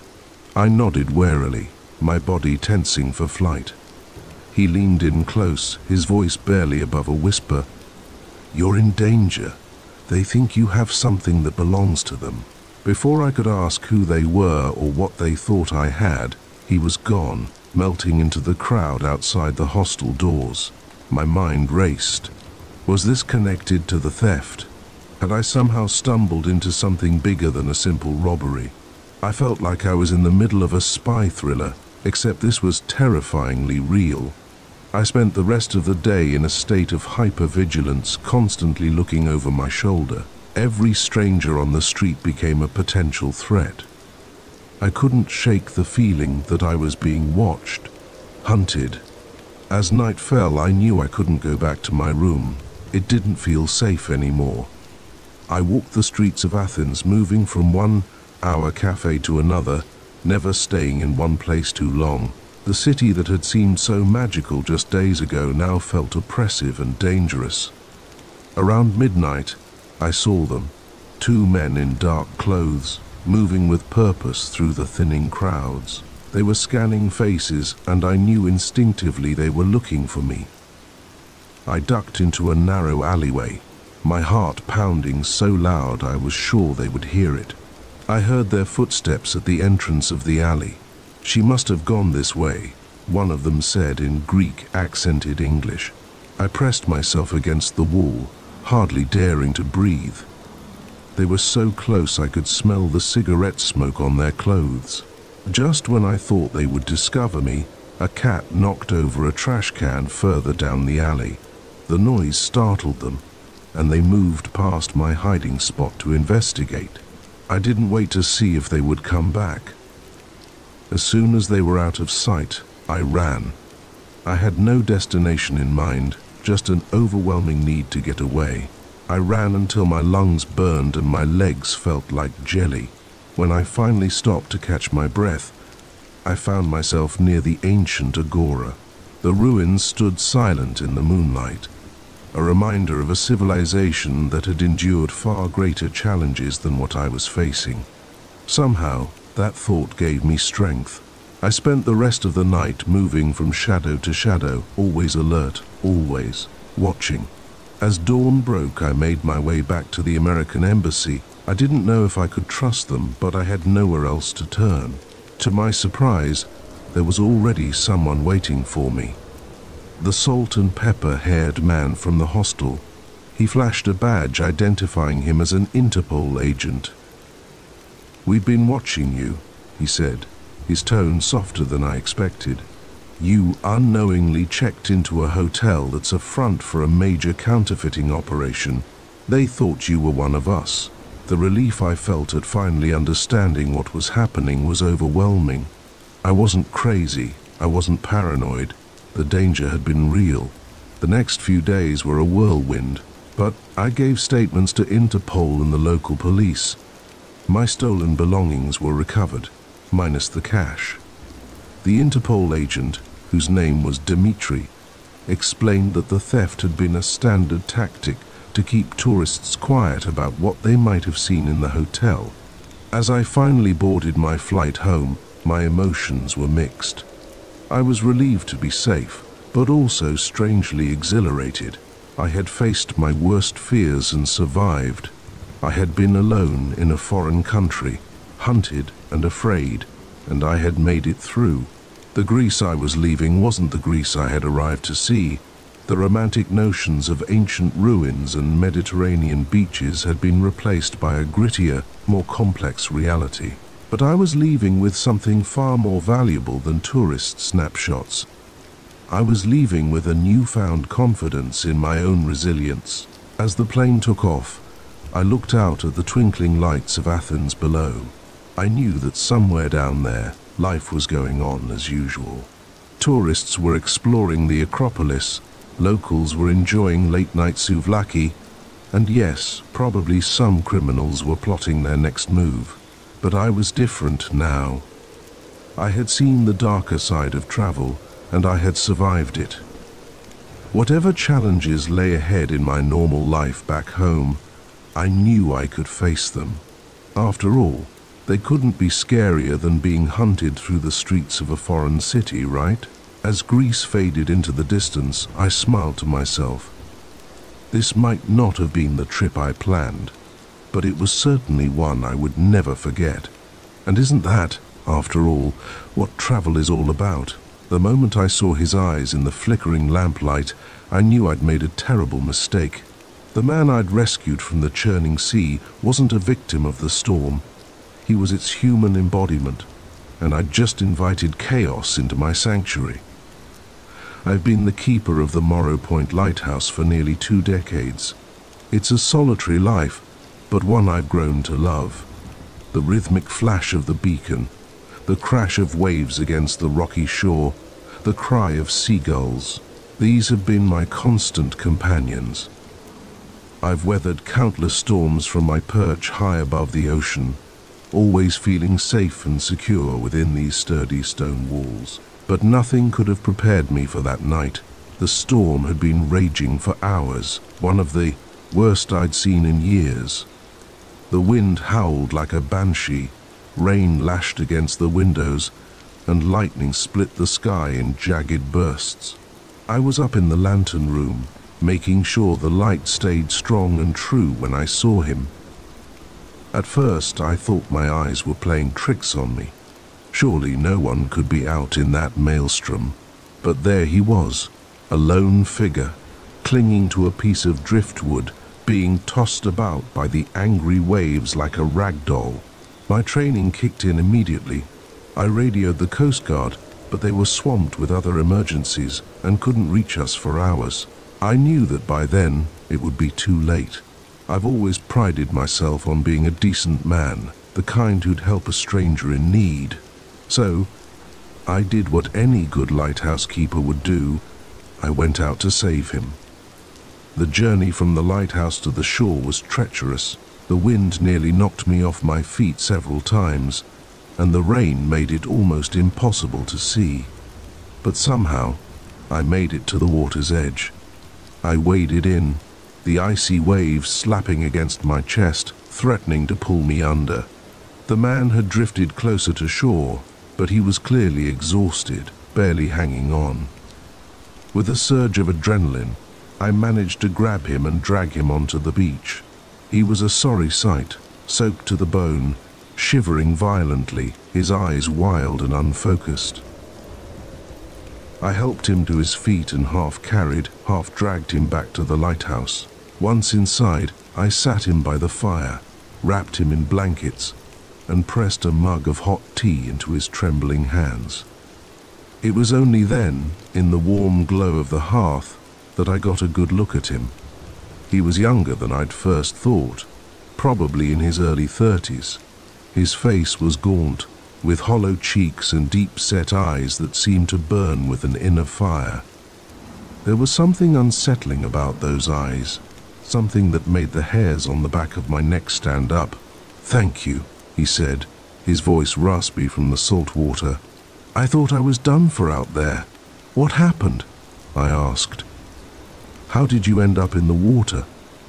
He looked down at his mug, a shadow passing over his face. "My boat capsized. I was the only survivor." I nodded sympathetically, but something about his story didn't sit right.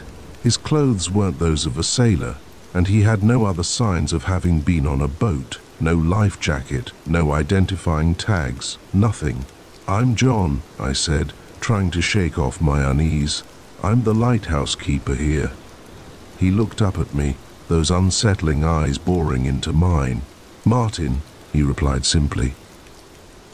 As the night wore on, Martin became more talkative. He asked questions about the lighthouse, about my life here, about the surrounding area.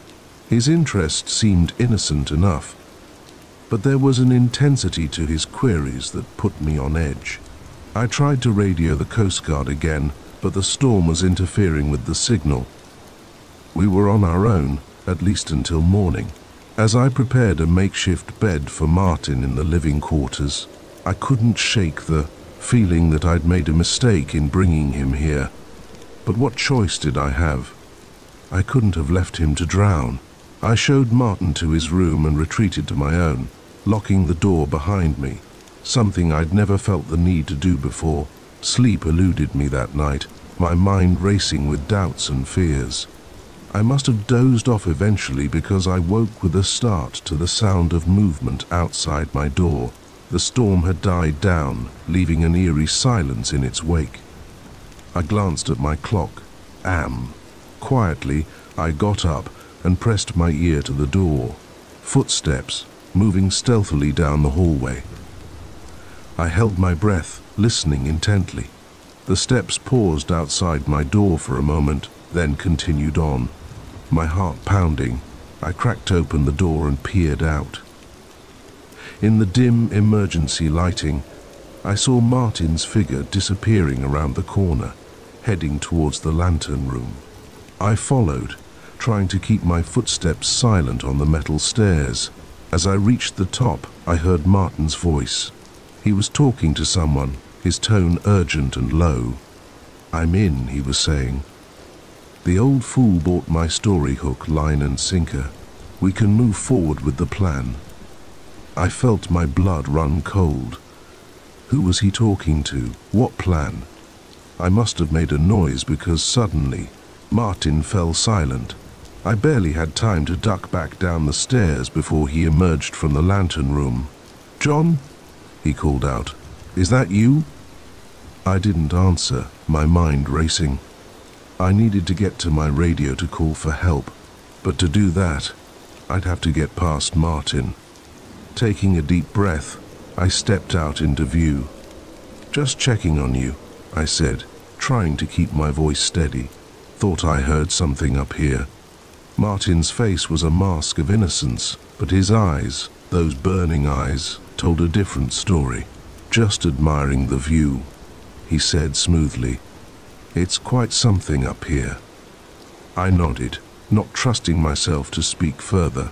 We stood there in uncomfortable silence for a moment before I excused myself, saying I needed to check on something downstairs.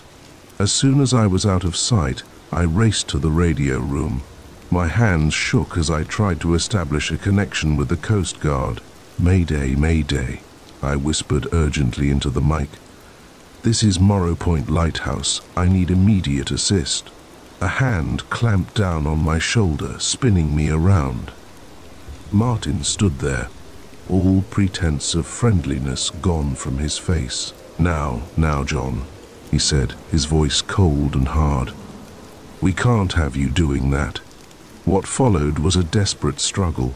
Despite my age, I'm still strong from years of maintaining the lighthouse, but Martin was younger, quicker, and driven by a manic energy I couldn't match. We crashed around the room, knocking over equipment and furniture. I managed to land a solid punch to his jaw, but he retaliated by slamming my head against the wall, leaving me dazed. Through the fog of pain, I saw Martin pick up a heavy wrench from my toolbox. He raised it high, a look of grim determination on his face. "I'm sorry. It had to come to this, old man," he said, "but I can't let you interfere." Just as he was about to bring the wrench down, a blinding light flooded the room. We both turned to see a Coast Guard helicopter hovering outside the window, its searchlight trained directly on us. Martin's moment of distraction was all I needed. I lunged forward, tackling him to the ground. We grappled on the floor as shouts and footsteps thundered up the lighthouse stairs. Moments later, the room was filled with Coast Guard officers. They pulled Martin off me, quickly restraining him. As they led him away, I learned the truth. Martin was part of a smuggling ring that had been using remote lighthouses as drop-off points. They'd been planning to take over Morrow Point for months, seeing it as the perfect isolated spot for their operations. The storm that had brought Martin to my door had been entirely manufactured, a ploy to gain entry to the lighthouse and overpower its solitary keeper. In the days that followed, as I nursed my bruises and gave statements to various law enforcement agencies, I couldn't help but reflect on how close I'd come to disaster. My desire to help, my basic human decency, had nearly been my undoing. But as I stood in the lantern room, watching the beams sweep out over the calm sea, I realized something. Yes, there was darkness in the world, men like Martin who would exploit kindness for their own gain. But there was also light. The Coast Guard who had come to my rescue, the officers who worked tirelessly to bring the smugglers to justice, even my own stubborn refusal to give in. These were all beacons of hope in their own way. I decided to stay on as keeper of Morrow Point.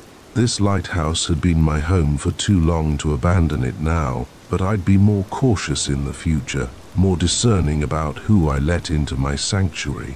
As night fell and I lit the beacon once more, I felt a renewed sense of purpose. I was more than just a lighthouse keeper. I was a guardian, a protector of this small corner of the world, and come storm or smuggler, I would stand my ground. The light flashed out across the waves, strong and steady, and I stood watch, ready for whatever the night might bring. The moment he slid into my back seat, I knew this wasn't going to be an ordinary ride. There was something in his eyes, a wild, desperate look that sent a chill down my spine. Little did I know, I was about to become an unwitting accomplice in a night that would push me to my limits. I'd been driving for Uber for about 6 months, mostly to supplement my day job income. It was usually pretty uneventful, drunk college kids, business people running late, tourists trying to cram in as many sights as possible. But this night was different from the start. It was around AM, that dead time when the bars have closed but the city hasn't quite woken up yet. I was thinking about calling it a night when the ping came through on my app. The pickup location was in a part of town I didn't know well, mostly abandoned warehouses and shuttered factories. I hesitated for a moment, my gut telling me to ignore it and head home. But the promise of one last fare won out, and I found myself navigating through the maze of darkened streets. As I pulled up to the address, I saw him, a man in his mid-30s, dressed in dark clothes, standing in the shadow of a graffiti-covered wall. He was looking around nervously, like he expected someone to jump out at him at any moment. "You the Uber?" he called out as I approached. I nodded, forcing a smile. "That's me. Where are we headed tonight?" He didn't answer immediately, just slid into the back seat and shut the door, the car filled with the smell of sweat and something metallic that I couldn't quite place. "Just drive," he said, his voice low and tense. "I'll give you directions as we go." Every instinct I had was screaming at me to kick this guy out and speed away, but I was already moving, merging back onto the empty street. We drove in silence for a while, the man occasionally muttering directions. We were heading out of the city towards the more rural outskirts. The buildings grew sparse, replaced by fields and the occasional farmhouse. "So," I said, trying to break the tension, "late night or early morning for you?" He grunted in response, his eyes fixed on the side mirror. "You always this chatty?" I shut up after that, focusing on the road ahead. The silence in the car was oppressive, broken only by the hum of the engine and the occasional ping from my phone. After about 20 minutes, he suddenly barked, "Pull over here." We were in the middle of nowhere, a dirt road stretching out on either side of us. There was nothing around except for an old, dilapidated barn about 100 yards off the road. "Look, man," I said, my voice shaking slightly. "I don't know what's going on here, but—" "Shut up and listen." He cut me off. For the first time, I saw something glint in his hand. A knife. My blood ran cold. "Here's what's going to happen," he continued, his voice eerily calm. "You're going to wait here. I'm going to take care of some business in that barn. When I come back, you're going to drive me back to the city. No questions asked. Got it?" I nodded, my mouth too dry to speak. "Good," he said. "And just so we're clear, if you try to leave or call anyone, things will get very unpleasant for you. Understand?" Another nod. He got out of the car and walked towards the barn, disappearing into the shadows. As soon as he was out of sight, I let out a shaky breath I didn't realize I'd been holding. My mind was racing. What had I gotten myself into? Was this guy a drug dealer? A killer? Should I try to make a run for it? I looked at my phone. No signal, of course. Minutes ticked by, feeling like hours. Every sound made me jump. The rustle of leaves in the wind, the distant hoot of an owl. I kept expecting to hear gunshots or screams, but there was nothing. After what felt like an eternity, I saw movement by the barn. The man was coming back, and he wasn't alone. There was someone else with him, stumbling along like they were injured or drugged. As they got closer, I could see it was a woman. Her hands were tied behind her back, and there was a gag in her mouth. Her eyes were wide with terror. My heart was pounding so hard, I thought it might burst out of my chest. This wasn't just some shady deal. This was a kidnapping, and I was in the middle of it.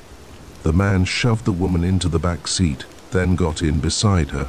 "Drive," he commanded. I put the car in gear, my hands shaking on the steering wheel. As we pulled away, I caught the woman's eye in the rearview mirror. The fear and desperation I saw there made my decision for me. I had to do something. We'd been driving for about 10 minutes when I saw my chance. Up ahead was a sharp bend in the road with a steep drop-off on one side. I took a deep breath, sent up a silent prayer, and made my move. As we approached the turn, I suddenly jerked the wheel hard to the right. The car skidded, tires squealing on the asphalt.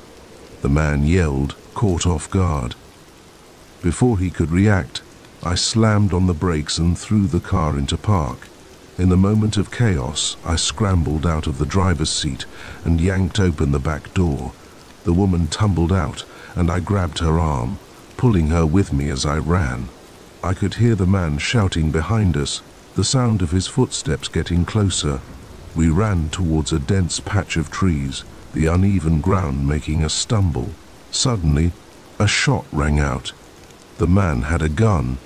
The woman stumbled, letting out a muffled cry through her gag.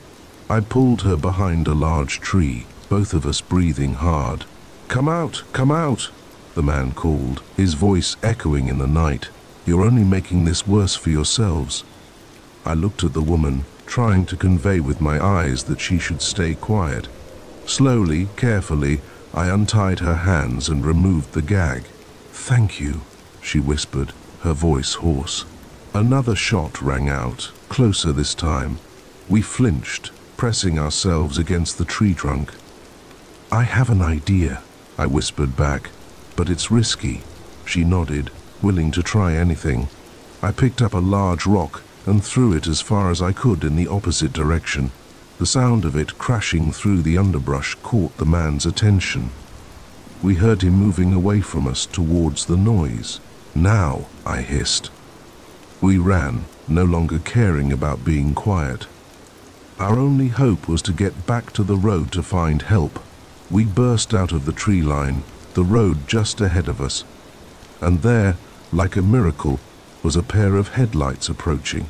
I waved my arms frantically, yelling at the top of my lungs. The car slowed, then stopped. It was an old pickup truck driven by a bewildered-looking elderly man. "Please," I gasped, "we need help. There's a man with a gun." Before I could finish, another shot rang out. The old man's eyes widened in fear, but to his credit, he didn't drive off. Instead, he reached over and flung open the passenger door. "Get in," he yelled. We didn't need to be told twice. We piled into the truck, the woman practically in my lap in the cramped cab. As we sped off, I saw the man emerge from the trees in my side mirror, his face contorted with rage. The old man, who introduced himself as Frank, drove us straight to the nearest police station.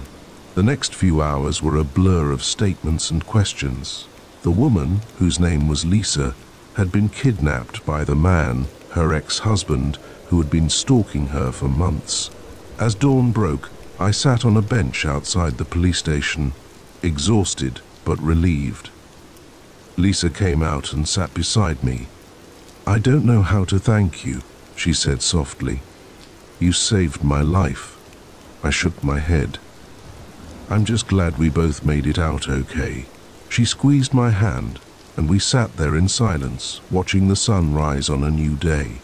In the weeks that followed, I gave more statements, identified the man in a lineup, and eventually testified at his trial. He went away for a long time. I stopped driving for Uber after that night. The experience had shown me how quickly an ordinary situation could turn dangerous, but it had also shown me something about myself, that when pushed to the limit, I was capable of more courage than I ever thought possible. Now, whenever I see an Uber drive by, I say a little prayer for the driver and their passengers, because you never know when a simple ride might turn into the most harrowing journey of your life. I never thought a garden gnome could be a harbinger of terror, but as I stared at the ceramic figure mysteriously placed on my porch, its painted eyes seeming to follow my every move, I realized my quiet life in this small town was about to take a sinister turn. My name's Sarah, and I moved to Millbrook about 6 months ago. After years of hustling in the big city, I was ready for a change of pace.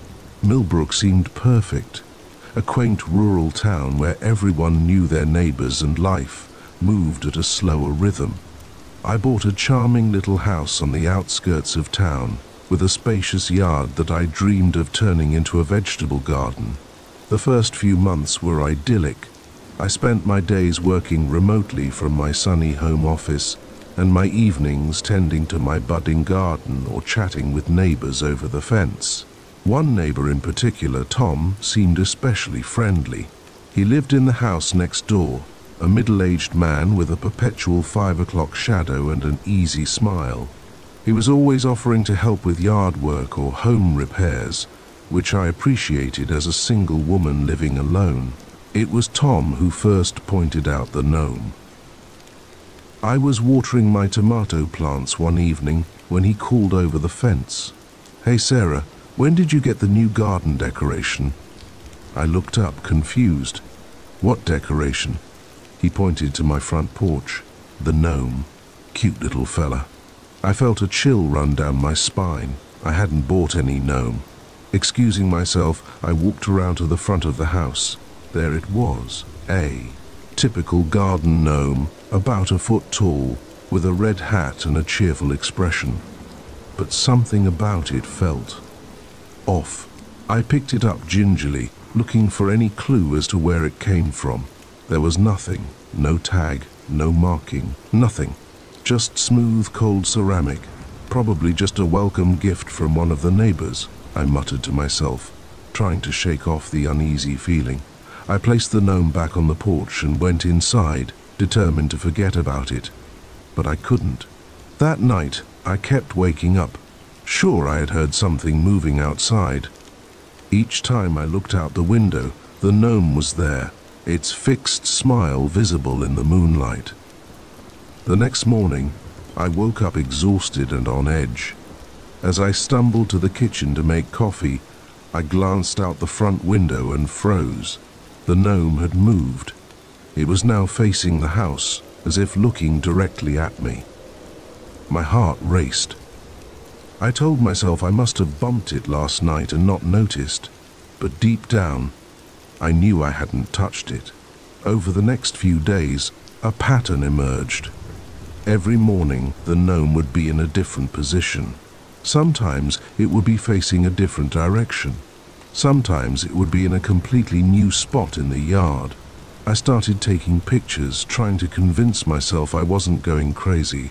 I thought about talking to Tom about it, but something held me back. Maybe it was the way he had been watching me lately, his friendly smile not quite reaching his eyes.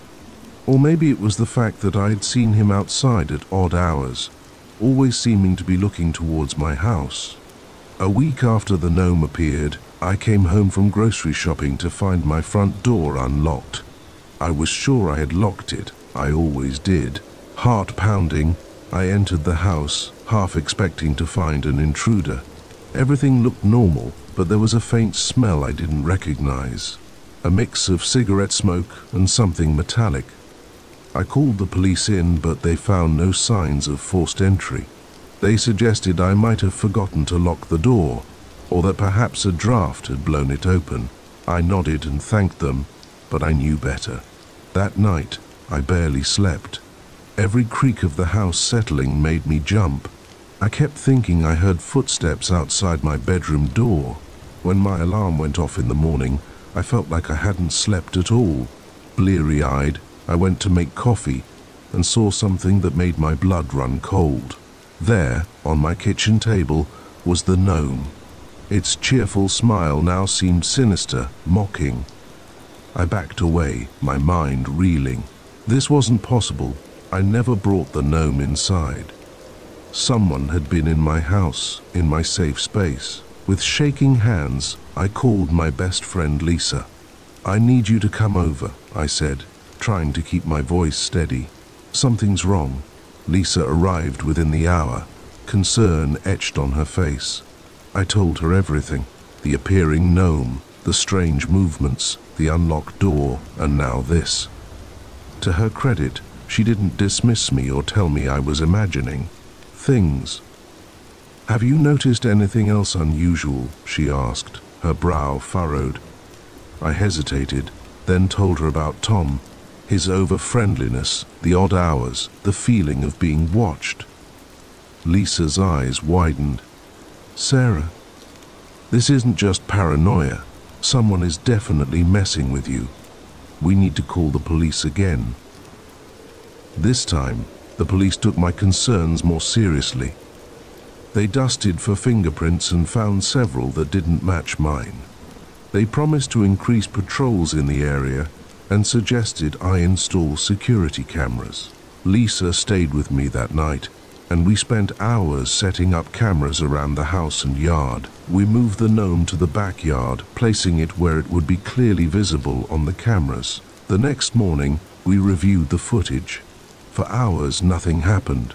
Then, at around AM, a figure appeared on the screen. My heart stopped as I recognized Tom's silhouette. We watched in horror as he crept around the yard, eventually picking up the gnome and moving it to the front porch. "Oh my God," Lisa whispered. "Oh, Sarah, he's been gaslighting you this whole time." I felt sick. All those friendly interactions, the offers of help, it had all been a ploy to get close to me, to learn my routines. We called the police immediately. They arrived quickly, reviewed the footage, and went to Tom's house with a warrant. What they found there chilled me to the bone. Tom's house was filled with pictures of me, sleeping, working in my garden, even through my windows. He had been obsessively stalking me for months. The police also found detailed plans about how he intended to make me his. As they led Tom away in handcuffs, he looked at me with a mixture of anger and something that looked unsettlingly like love. "We were meant to be together," he called out. "I was just trying to protect you." In the days that followed, I learned more about Tom's history. He had a record of stalking women in other towns, always moving on before he could be caught. Millbrook had been his latest hunting ground, and I had been his target. The gnome, it turned out, was his sick way of playing with me. He got a thrill out of making me question my sanity, of invading my space without me knowing. Each move of the gnome was a message. I can get to you anytime I want. It took a long time for me to feel safe in my home again. I installed better locks, got a security system, and even adopted a large dog. Lisa stayed with me for a few weeks, helping me process what had happened. Slowly, life in Millbrook returned to normal, or a new normal at least. My neighbors, horrified by what had happened, rallied around me. They checked in regularly, helped me reinforce my house, and made sure I was never alone if I didn't want to be. As for the gnome, I couldn't bring myself to keep it. Instead, I decided to turn it into something positive. I donated it to a local art project that raised awareness about stalking and domestic violence. Seeing it transformed, broken apart and reformed into a beautiful mosaic helped me start to heal. Today, a year after that terrifying ordeal, I'm still in Millbrook. I've reclaimed my home and my peace of mind. My garden is thriving, and I've made genuine friendships with my neighbors. But I'll never forget the lesson I learned, that sometimes the most dangerous predators are the ones hiding in plain sight, wearing a friendly smile and offering a helping hand, and that a seemingly innocuous object, like a garden gnome, can be a silent sentinel of terror. Every now and then, when the wind blows just right, I think I hear the faint sound of ceramics scraping against wood. In those moments, I take a deep breath, remind myself that I'm safe, and that the nightmare is over. But I always check my locks, just in case. The moment I heard the first gunshot echo through the forest, I knew our camping trip had just become a fight for survival. What started as a peaceful getaway with friends had suddenly turned into a nightmare, and the woods that once seemed welcoming now felt like a deadly maze. It was supposed to be a perfect weekend. My best friend Jake, his girlfriend Sarah, and my boyfriend Tom had been planning this camping trip to the Adirondacks. We were all desperate to escape the noise and stress of the city, to reconnect with nature and each other. If only we'd known what was waiting for us in those seemingly peaceful woods. We arrived late Friday afternoon, the sun already starting to dip behind the tall pines. The drive had been long, but the excitement of the adventure ahead kept our spirits high. We found a beautiful spot to set up camp, far from the designated campgrounds. Jake had insisted on going off the beaten path, saying it would give us a more authentic experience. None of us thought to argue. Setting up camp was a breeze. Jake and Tom handled the tents while Sarah and I gathered firewood. As darkness fell, we sat around the crackling fire, roasting marshmallows and sharing stories. The night sky above us was a blanket of stars, more than I'd ever seen in my light-polluted city life. It was breathtaking. "This is perfect," Sarah sighed, leaning her head on Jake's shoulder. "We should do this more often." We all murmured in agreement, feeling content and at peace. If only we'd known it was the calm before the storm. The next day we decided to go for a hike. Jake had found a trail on his map that led to a secluded waterfall. "It'll be a bit of a trek," he said, "but the view will be worth it." We set off early, the morning dew still clinging to the leaves.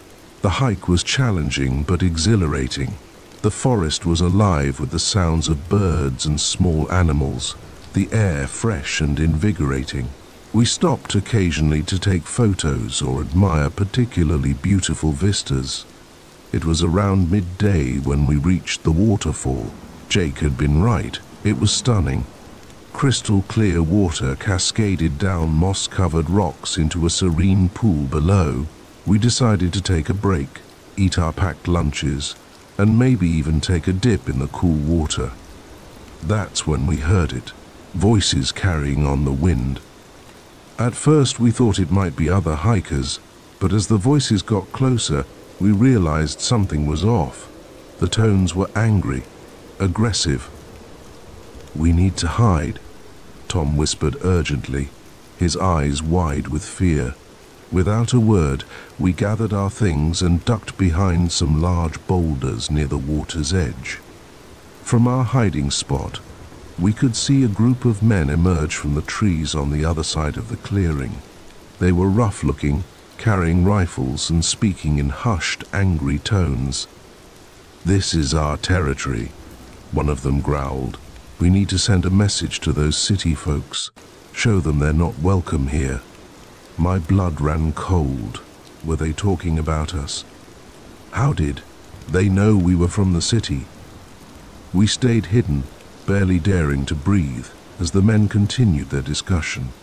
It became clear that they were some kind of local militia group, angry about outsiders coming into their woods. They talked about setting up traps, about teaching lessons to trespassers. After what felt like hours, but was probably only about minutes, the men moved on. We waited until we couldn't hear their voices anymore before we dared to move. "We need to get out of here," Sarah said, her voice shaking. "Right now." No one argued. We began to make our way back down the trail, moving as quickly and quietly as we could. The forest that had seemed so welcoming just hours ago now felt oppressive and dangerous. Every snapping twig made us jump. Every rustle in the underbrush could be a threat. We were about halfway back to our campsite when we heard the first gunshot. It rang out loud and clear, followed by shouts and more gunfire. "Run!" Jake yelled, grabbing Sarah's hand. We took off, all thoughts of stealth forgotten in our panic. Branches whipped at our faces as we crashed through the undergrowth, the sound of pursuit growing closer behind us. I don't know how long we ran. Time seemed to lose all meaning in the green blur of the forest. My lungs burned and my legs felt like lead, but terror kept me moving. Suddenly, Jake stumbled, crying out in pain. He'd twisted his ankle on a hidden root. Tom and I grabbed him, supporting him between us as we continued to move. Slower now, but still driven by desperation, we found a dense thicket and ducked into it, helping Jake sit down. Sarah worked to bandage his ankle with supplies from the small first aid kit she carried, while Tom and I kept watch. "What are we going to do?" Sarah whispered, fear evident in her voice. "We need to get back to the campsite," Tom said. "Get our phones, call for help." "But what if they're waiting for us there?" I asked, the thought sending a fresh wave of panic through me. Before anyone could answer, we heard voices nearby. We froze, hardly daring to breathe. "They couldn't have gotten far," a gruff voice said. "The girl left a trail even a blind man could follow." I looked down in horror, realizing my shirt had torn on a branch, leaving behind small scraps of fabric. "We need to move," Jake whispered urgently. "They'll find us if we stay here." Despite his injured ankle, Jake insisted he could move. We helped him up, and once again we were on the run. But this time we moved more carefully, doing our best to leave no trail. As we crept through the forest, the sounds of our pursuers seemed to be all around us. A twig would snap to our left. Voices would carry from the right. It was like we were caught in some twisted game of cat and mouse. Night began to fall, making our progress even slower. We were lost, exhausted, and terrified, but we kept moving, driven by the primal need to survive. It was Tom who spotted the cave, hidden behind a curtain of vines. It seemed to offer a temporary sanctuary. We ducked inside, grateful for a moment's rest.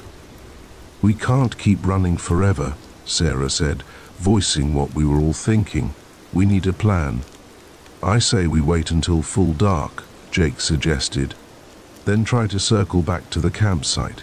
If we can get to our phones, we can call for help." It was a risky plan, but it was the only one we had. We settled in to wait, huddled together for warmth and comfort. Hours passed. The forest outside grew quiet, save for the occasional hoot of an owl or rustle of a small animal. When we could no longer see anything beyond the cave entrance, we knew it was time to move. Our progress was painfully slow. Jake's ankle had swollen, making each step agony for him. We had to stop frequently to listen for any signs of pursuit. But somehow, miraculously, we made it back to our campsite. The sight that greeted us made my heart sink. Our tents had been slashed, our supplies scattered. It was clear the men had been here. "Quick," Tom whispered. "Grab anything useful and let's go." We worked fast, gathering what we could. I found my phone buried under some torn sleeping bags. The battery was low, but it was still working. With shaking hands, I dialed. The next few hours were a blur. We kept moving, always on alert as I tried to describe our location to the emergency dispatcher. When we finally heard the whir of helicopter blades, I nearly wept with relief. The forest rangers found us just as dawn was breaking. We were dehydrated, exhausted and traumatized, but alive. As they led us to safety, we learned that the men who had been chasing us were part of a known anti-government group. They had been causing trouble in the area for months. In the days that followed, as we gave statements to the police and tried to process what had happened, I found myself reflecting on how quickly our peaceful retreat had turned into a nightmare. The Adirondacks, which had seemed so beautiful and serene, had revealed a darker, more dangerous side. We had gone into those woods seeking adventure and connection. We had found those things, but not in the way we expected. Our brush with danger had bonded us in a way that no ordinary camping trip could have. We had seen each other at our most vulnerable, our most terrified, and we had pulled through together. As I sit here now, safe in my city apartment, I can still hear the echo of those gunshots, still feel the panic of being hunted through the darkness. But I also remember the strength we found in each other, the resilience we didn't know we had. Will I ever go camping again? I'm not sure, but I do know that whatever challenges life throws at me, I can face them. After all, I survived a night of terror in the Adirondacks. What could be scarier than that? The moment I saw their eyes in my rearview mirror, I knew I had stumbled into something far more sinister than a simple pit stop. What should have been a quick refuel had just become a desperate fight for survival, with an entire town seemingly intent on making sure I never left. It was supposed to be a straightforward road trip. I'd been driving for hours, making my way across the country to start a new job in California.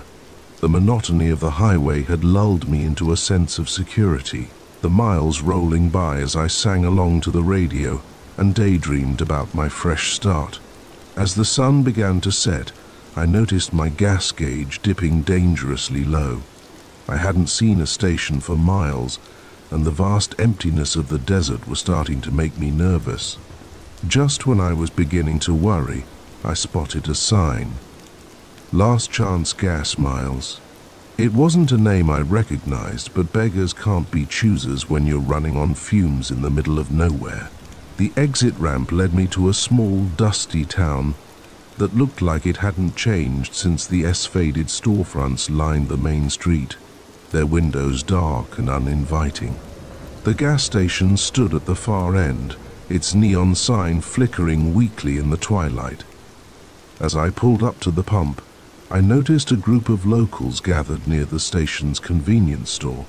They fell silent as I got out of my car, their eyes following my every move. I tried to shake off the unease creeping up my spine, telling myself I was just being paranoid. "Evening," I called out, trying to sound friendly. "You folks know if this place is still open?" One of the men, a tall, lean figure with a weather-beaten face, stepped forward. "Sure is," he drawled, his tone oddly flat. "Why don't you go on inside and see Mitch? He'll get you sorted."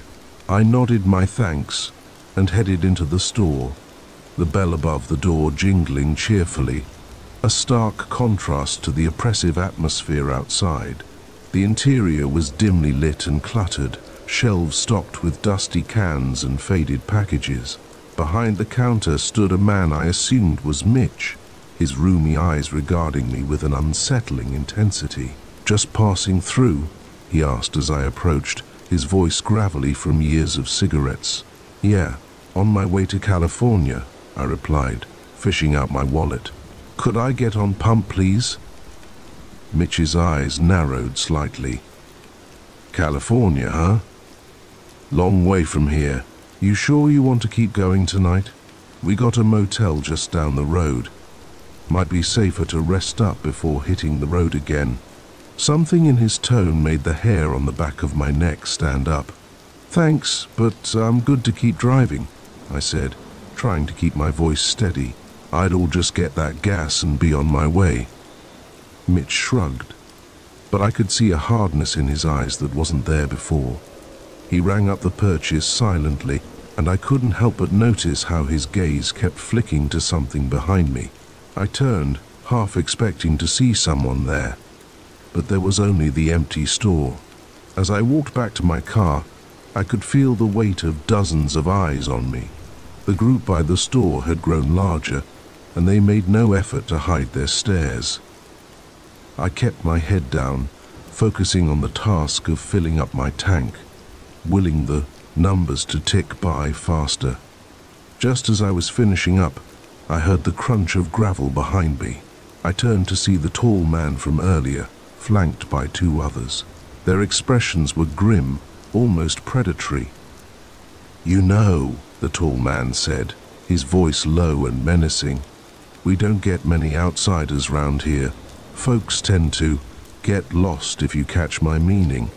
My heart began to race. I fumbled with the gas cap, trying to appear calm. "Well, I appreciate your concern, but I really should be going." I made to get into my car, but one of the other men stepped forward, blocking my path. "Now hold on there," he said, his meaty hand coming to rest on my car door. "We can't in good conscience let you drive off into the night. Why don't you come with us? We'll make sure you're taken care of." In that moment, I knew with absolute certainty that if I went with these men, I would never be seen again. With a surge of adrenaline, I shoved past them and dove into my car, slamming the lock down just as hands grabbed for the door handle. I gunned the engine, tires squealing as I peeled out of the gas station. In my rearview mirror, I could see the men running to their trucks. The whole town seemed to come alive, lights flicking on in houses and more vehicles pulling onto the road behind me.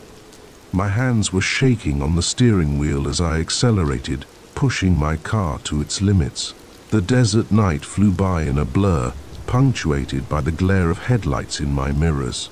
I could hear engines roaring behind me, growing closer with each passing second. I took a sharp turn onto a side road, hoping to lose them, but they knew these roads far better than I did. Every twist and turn I made, they matched. My mind raced, trying to come up with a plan. I couldn't outrun them forever, and my gas tank wouldn't last indefinitely. As I crested a hill, I saw Salvation, a highway in the distance, its steady stream of traffic a beacon of hope. If I could just make it there, I'd be safe. I pressed the accelerator to the floor, my engine protesting as I pushed it beyond its limits. The pursuing vehicles were right on my tail now. I could hear shouts and the occasional ping of something hitting my car. Were they shooting at me? The highway was so close, Just a few more seconds. With a final burst of speed, I shot onto the on-ramp, merging into the flow of traffic. I weaved between cars, putting as much distance as I could between myself and my pursuers. When I finally dared to look in my rearview mirror again, I saw their headlights receding into the distance.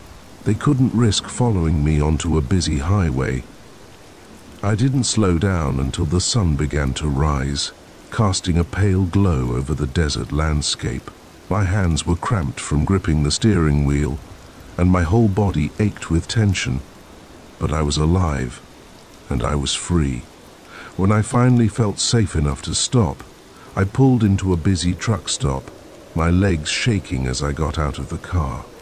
The events of the night felt surreal in the harsh light of day. Had I imagined it all? But the dents in my car door and the empty gas tank were stark reminders that it had all been terrifyingly real.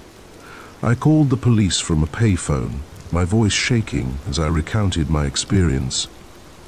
They took my statement, but I could hear the skepticism in the officer's voice. A whole town of crazed kidnappers. It sounded insane, even to my own ears. As I waited for my car to fill up, surrounded by the comforting bustle of normal travelers, I couldn't shake the memory of those cold, predatory eyes. What would have happened if I hadn't gotten away? How many others hadn't been so lucky? I never did find out the truth about that town. In the years since, I've scoured maps and searched online, but I've never been able to find any trace of Last Chance Gas or the nameless town that nearly became my final destination. Sometimes, late at night, I wonder if it even existed at all, or if it was some kind of mass hallucination brought on by exhaustion and desert heat. But then I look at my car, at the small dents that no body shop has ever been able to fully repair, and I know it was real. I know that somewhere out there, hidden in the vast expanse of the American desert, there's a town that preys on unsuspecting travelers, and I know how close I came to becoming just another missing person, another mystery for someone else to solve. I still take road trips sometimes, but I never drive at night anymore. And I always make sure my tank is full before I hit those long, lonely stretches of highway, because you never know what might be waiting for you at that next exit in those small towns that seem frozen in time. Sometimes a pit stop can become a fight for survival, and the difference between life and death can be as simple as a full tank of gas. The moment I saw the boy's eyes, I knew I'd made a terrible mistake. What I thought was an act of kindness had led me straight into a trap, and now I was facing a nightmare I never could have imagined. I've always been an adventurous soul. That's why, when I felt the stress of my job in the city becoming too much, I decided to take a solo camping trip in the vast wilderness of Maine.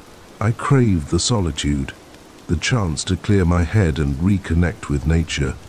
If only I'd known what was waiting for me in those woods. The first few days were everything I'd hoped for.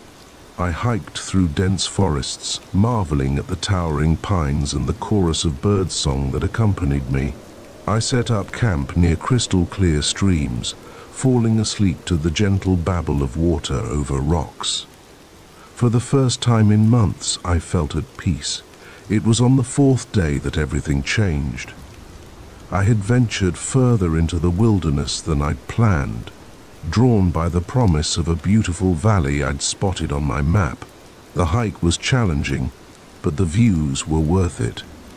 As the sun began to set, painting the sky in brilliant oranges and pinks, I started to make my way back to my campsite. That's when I heard it. A faint cry, almost lost in the rustle of leaves and the evening calls of birds. I paused, straining my ears. There it was again, definitely human and definitely in distress. Without hesitation, I veered off the trail, following the sound. As I pushed through the undergrowth, the cries grew louder. Finally, I broke into a small clearing and saw him, a young boy, maybe 8 or 9 years old, lying on the ground and clutching his leg. "Hey there," I called out softly, not wanting to startle him. "Are you okay?" The boy looked up, his face streaked with tears and dirt. I fell," he whimpered. "My leg hurts. I can't move it." I approached slowly, my heart aching for this lost child. "It's all right," I soothed. "I'm here to help. Can you tell me your name?" "Tommy," he sniffled. "Okay, Tommy. I'm Sarah. Let's take a look at that leg, shall we?" As I knelt beside him, I noticed his clothes were torn and dirty, as if he'd been out here for a while. How long had this poor kid been lost in the woods? I gently examined his leg, relieved to find no obvious breaks. It seemed to be just a bad sprain. "Good news, Tommy. I don't think it's broken. But we should get you back to your family. Are they camping nearby?" Tommy nodded, wiping his nose with the back of his hand. "Yeah, not too far. But I don't know how to get back." I smiled reassuringly. "Don't worry. We'll find them together. Can you walk if I help you?" He shook his head, his lower lip trembling. "It hurts too much." "All right then," I said, making a quick decision. "I'll carry you. Just point me in the right direction, okay?" Tommy nodded, and I carefully lifted him onto my back. He was lighter than I expected, and I could feel his small arms wrapped tightly around my neck. We set off, Tommy giving me vague directions. The sun had fully set now, and the forest was growing dark. I flicked on my headlamp, the narrow beam of light creating eerie shadows among the trees. As we walked, something began to nag at the back of my mind. Tommy's directions seemed to be leading us deeper into the woods, away from any areas where I'd expect to find campsites. But I pushed the thought aside. Kids often got confused in the woods, I told myself. We'd find his family soon enough. After what felt like hours of walking, I saw a faint light through the trees. "Look, Tommy," I said, relief flooding through me. "I think we've found them." But as we got closer, my relief turned to unease. It wasn't a campsite I was seeing, but a ramshackle cabin, barely visible in the gloom. The light was coming from a single grimy window. "Is this where your family is staying?" I asked, a note of skepticism creeping into my voice. "Yep," Tommy chirped, suddenly sounding much more cheerful. "You can put me down now. I can walk the rest of the way." Alarm bells were ringing in my head, but before I could react, the cabin door burst open. 3 men emerged, their faces hidden in shadow. One of them called out, "Good job, Tommy. You can come here now." Tommy scrambled off my back with an agility that belied his supposed injury. He ran to the men, disappearing behind them into the cabin. I stood frozen, my mind struggling to process what was happening. One of the men stepped forward, roused, and I could see his face clearly now, weathered, with cold eyes that sent a chill down my spine. "Well, well," he drawled. "Looks like Tommy brought us a guest. Why don't you come inside, we insist?" I took a step back, my heart pounding. "No, I should be going. My campsite isn't far and people will be expecting me." The man's laugh was harsh and humorless. "Oh, I don't think so. You see, you're a long way from any campsite out here, and no one's expecting you. No one even knows you're here." With shocking speed, he lunged forward, grabbing my arm in a vice-like grip. I tried to pull away, but he was too strong. The other 2 men approached, and I saw the glint of a knife in one of their hands. "Don't make this harder than it needs to be," the first man growled. In that moment, survival instinct took over. I brought my knee up hard, catching my captor in the groin. As he doubled over, I wrenched my arm free and ran. I crashed through the undergrowth, branches whipping at my face. I could hear shouts behind me, and the crashing of heavy footsteps in pursuit. I ran blindly, with no idea where I was going, driven only by the primal need to escape. My lungs burned, and my legs felt like lead. but I didn't dare slow down. I could hear them getting closer, their angry shouts echoing through the trees. Suddenly, the ground disappeared from under me. I tumbled down a steep embankment, rocks and branches tearing at my clothes and skin. I came to a stop at the bottom, dazed and in pain. As I struggled to my feet, I realized I'd fallen into a shallow ravine. The sound of rushing water reached my ears, a river, hidden in the darkness. Without thinking, I plunged in, letting the current carry me downstream and away from my pursuers. The water was icy cold, shocking the breath from my lungs. I fought to keep my head above water as the river swept me along. Behind me, I could hear distant shouts of frustration. They'd lost my trail. I don't know how long I was in the water. It could have been minutes or hours. Finally, exhausted and half frozen, I managed to drag myself onto the riverbank. I lay there for a long time, shivering and gasping for breath. As the adrenaline wore off, the reality of my situation sank in. I was lost in the wilderness, soaking wet, with no supplies and no idea which direction to go.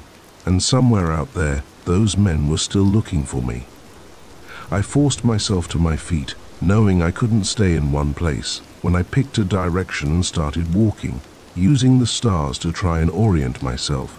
Every snapping twig made me jump.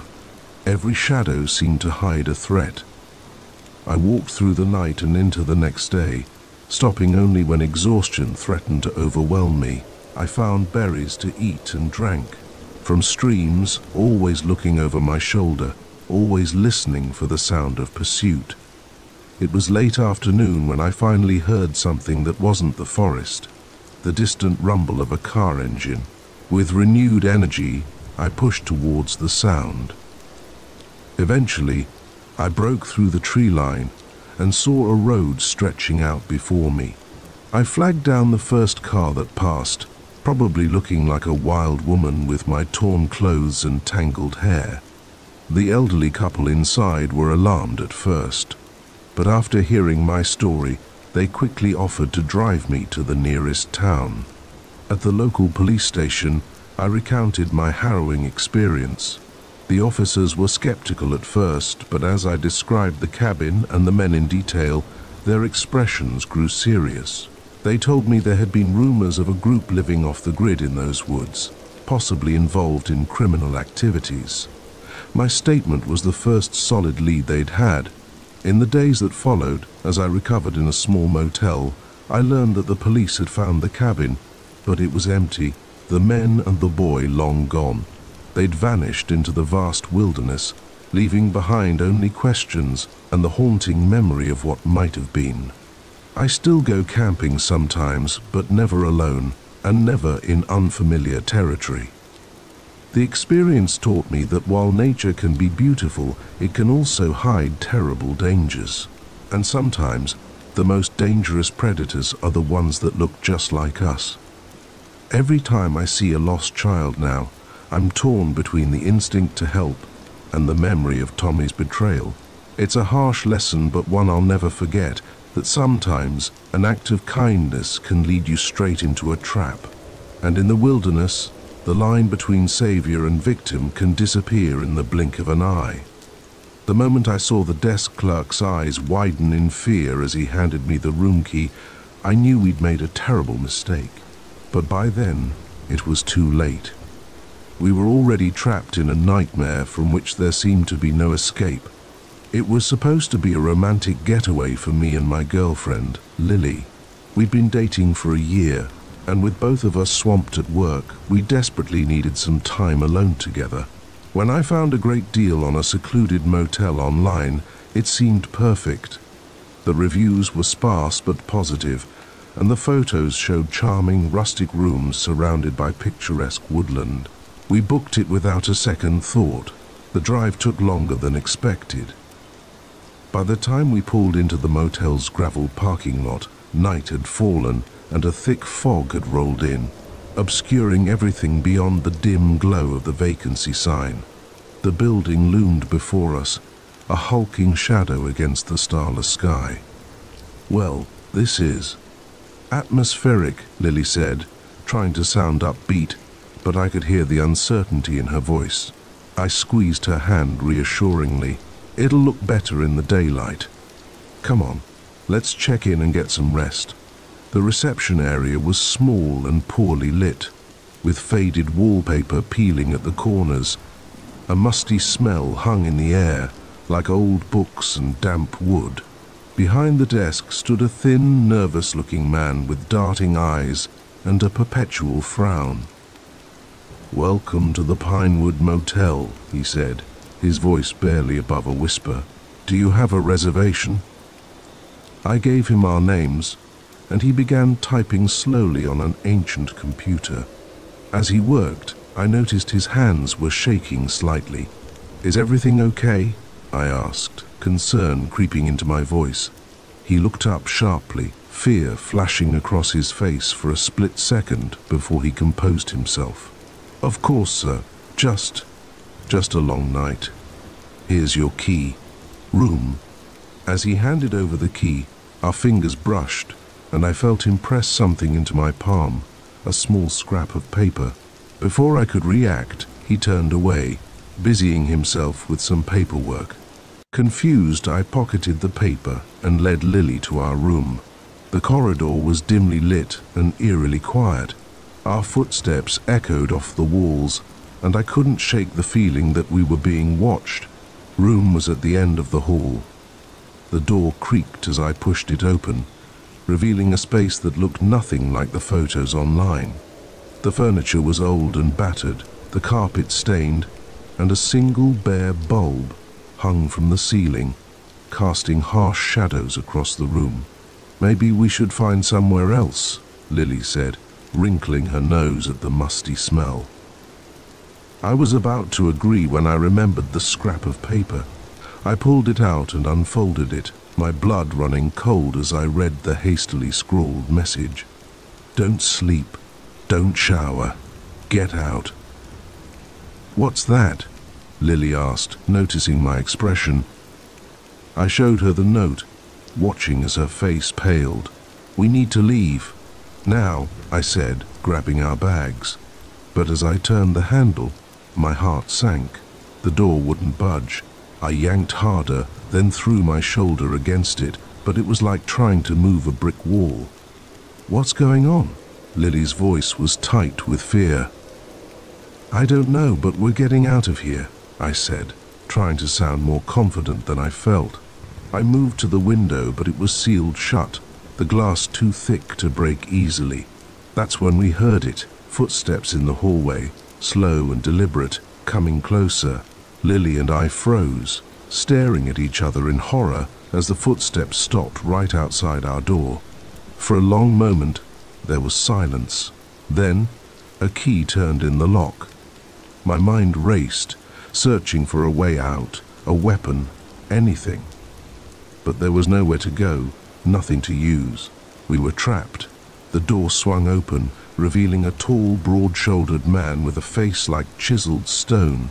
Behind him stood two others, equally imposing. "Well, well," the first man said, his voice a low growl.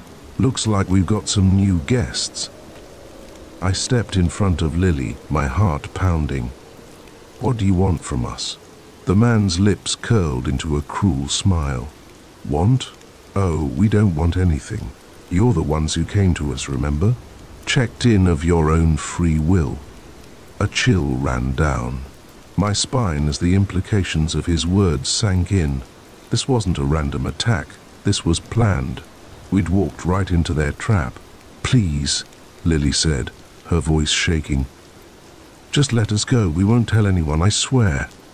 The man laughed, a harsh, humorless sound. "Oh, we know you won't tell anyone. No one ever does." They advanced into the room, and I knew we had to act. In a desperate move, I grabbed the lamp from the bedside table and swung it at the nearest man. It connected with a satisfying crunch, and he stumbled back, clutching his face. "Run!" I yelled to Lily, shoving past the stunned man and pulling her with me. We sprinted down the hallway, the sound of angry shouts and pounding footsteps close behind. The reception area was empty, the nervous clerk nowhere to be seen. We burst through the front doors and into the foggy night. Our car was where we'd left it, and I fumbled with the keys, my hands shaking so badly I could barely get them into the ignition. Just as the engine roared to life, a hand smashed through the driver's side window, grabbing at my throat. Lily screamed, and I stomped on the gas pedal. The car lurched forward, the hand releasing me as we sped away. In the rearview mirror, I could see figures emerging from the fog. Growing smaller as we put distance between us and that hellish motel, we drove for hours, not daring to stop, jumping at every set of headlights we saw. When the sun finally began to rise, we pulled into a busy truck stop, both of us exhausted and shell-shocked. "What? What just happened?" Lily asked, her voice hoarse. I shook my head, still struggling to process it all. "I don't know, but we need to call the police." The local sheriff's department was skeptical at first, but as we recounted our story, providing details about the motel and the men who'd attacked us, their attitude changed. They told us there had been rumors about disappearances in that area for years, but never any solid evidence. In the days that followed, as we gave statements and identified suspects from photo lineups, the full horror of what we'd escaped became clear. The Pinewood Motel wasn't just a front for kidnapping. It was part of a larger trafficking operation that had been operating undetected for years. The police raid on the countless victims, but many of the key players, including the men who'd attacked us, had vanished without a trace. Lily and I tried to move on with our lives, but the memory of that night haunted us. We both started having nightmares, jumping at shadows, always looking over our shoulders. Our relationship, strained by the trauma we'd endured, eventually fell apart. Even now, years later, I can't drive past a motel without feeling a surge of panic. The flashing vacancy signs that once promised rest and comfort now seem like warnings, beckoning unsuspecting travelers into darkness. I often think about that nervous clerk who tried to warn us. Did he escape too, or did he pay the price for his moment of conscience? I'll probably never know. What I do know is that evil can hide in the most ordinary places, waiting for the unwary. A simple booking, a quest for a quiet getaway, can turn into a fight for survival in the blink of an eye. So the next time you're planning a trip, and you come across that perfect deal for a secluded motel, think twice. Because sometimes the real price of a room is far higher than you could ever imagine. And sometimes the guests who check in don't check out. The moment I heard the click of the door locking behind me, I knew this wasn't going to be a typical food delivery. The man's eyes, wild and desperate, told me I had just walked into something far more dangerous than a late-night pizza craving. "My name's Mike, and I've been delivering pizzas for Joe's Pizza for about 6 months now. It's not a glamorous job, but it pays the bills, and usually the biggest excitement is hoping for a good tip. That, although, is not always the case." It changed on a quiet Tuesday night in October. It had been a slow evening, and I was about to call it quits when one last order came in. The address was on the outskirts of town, in one of those areas where the houses are few and far between. I'd delivered out there before, so I didn't think much of it. As I drove, the houses became more sparse, the streetlights fewer and farther between. The darkness seemed to press in on all sides, broken only by my headlights. I finally pulled up to the house, a large, somewhat run-down two-story that looked like it had seen better days. I grabbed the pizza and made my way to the front door. The porch light flickered ominously, casting strange shadows across the overgrown yard. I rang the doorbell, hearing it echo inside the house. After a moment, the door creaked open. A man stood there, middle-aged, with disheveled hair and a 5 o'clock shadow. His eyes darted nervously behind me before settling on my face. "Joe's Pizza," I said, forcing a smile. "That'll be." The man nodded, his movements jerky. Come in, I've got the money inside." Warning bells went off in my head. We're not supposed to enter customers' homes, but before I could protest, he had grabbed my arm and pulled me inside. The door slammed shut behind me, and I heard the distinct sound of a lock clicking into place. The interior of the house was dimly lit and cluttered.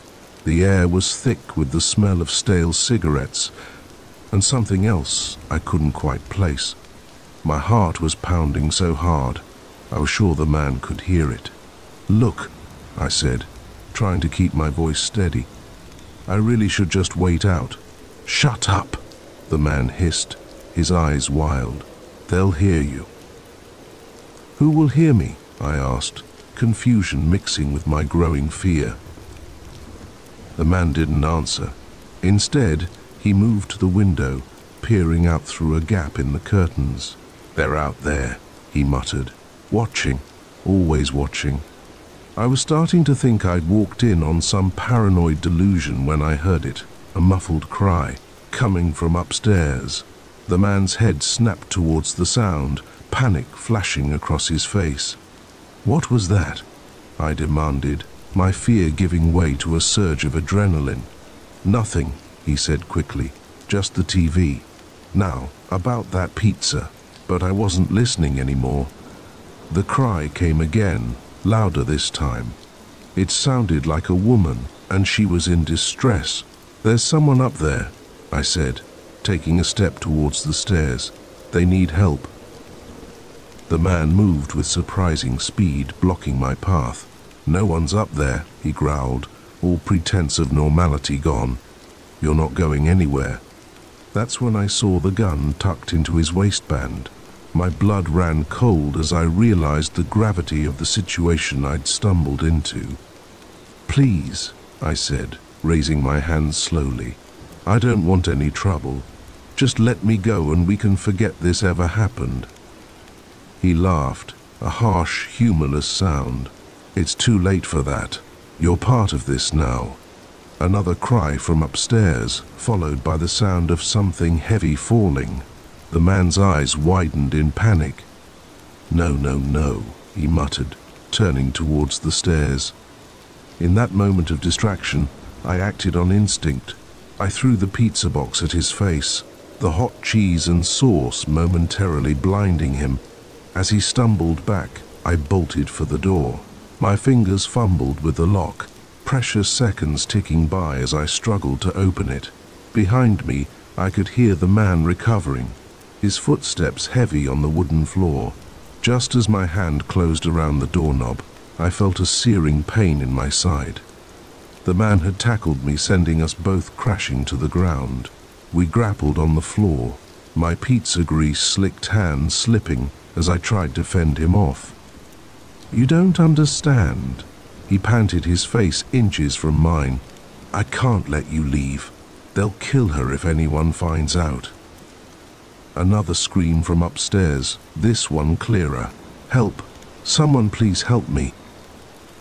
The man's grip loosened for just a second, his head turning toward the sound. It was all the opening I needed. I brought my knee up hard, catching him in the stomach.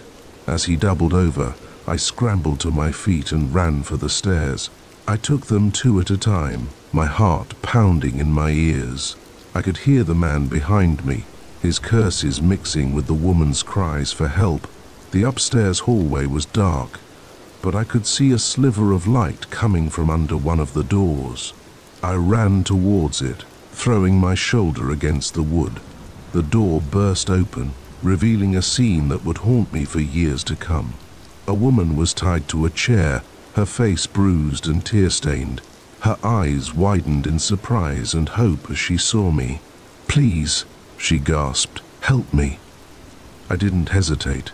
I ran to her, my fingers working frantically at the knots binding her wrists.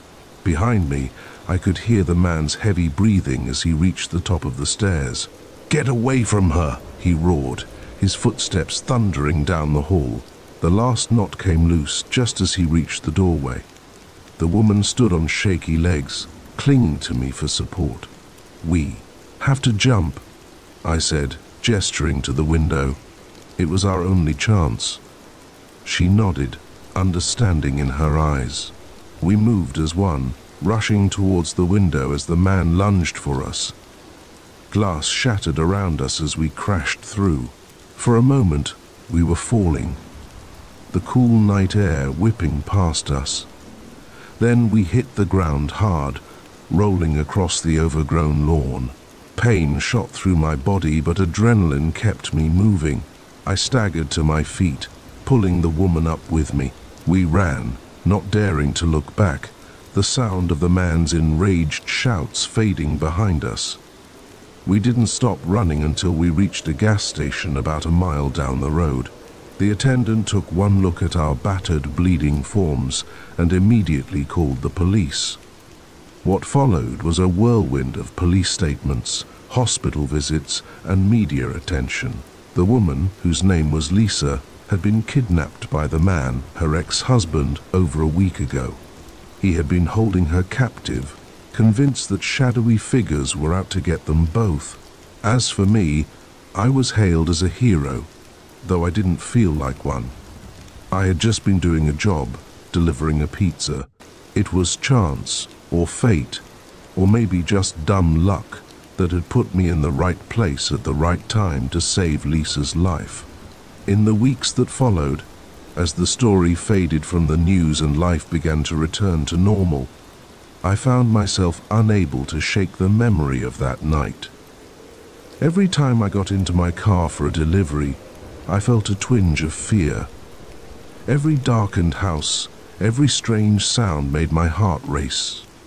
I stuck with the job though, partly because I needed the money, but also because of something Lisa had said to me in the hospital. "You were my guardian angel," she'd told me, her eyes filled with gratitude. "You came when I had almost given up hope." Those words stayed with me, reminding me that sometimes a simple act, like delivering a pizza, can change someone's life forever. It's a heavy responsibility, knowing that any routine call could turn into a life or death situation. But it's also a powerful reminder of the impact we can have on each other's lives, often without even realizing it. So I keep driving, keep delivering pizzas to strangers' homes. And if sometimes I'm a little more cautious, a little more observant of my surroundings, well, can you blame me? After all, you never know when a simple delivery might turn into something much more.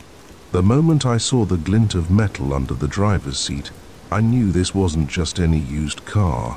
What I thought was a great deal had just become a death sentence, and I was now in the crosshairs of people who wouldn't hesitate to kill for what was hidden in this vehicle.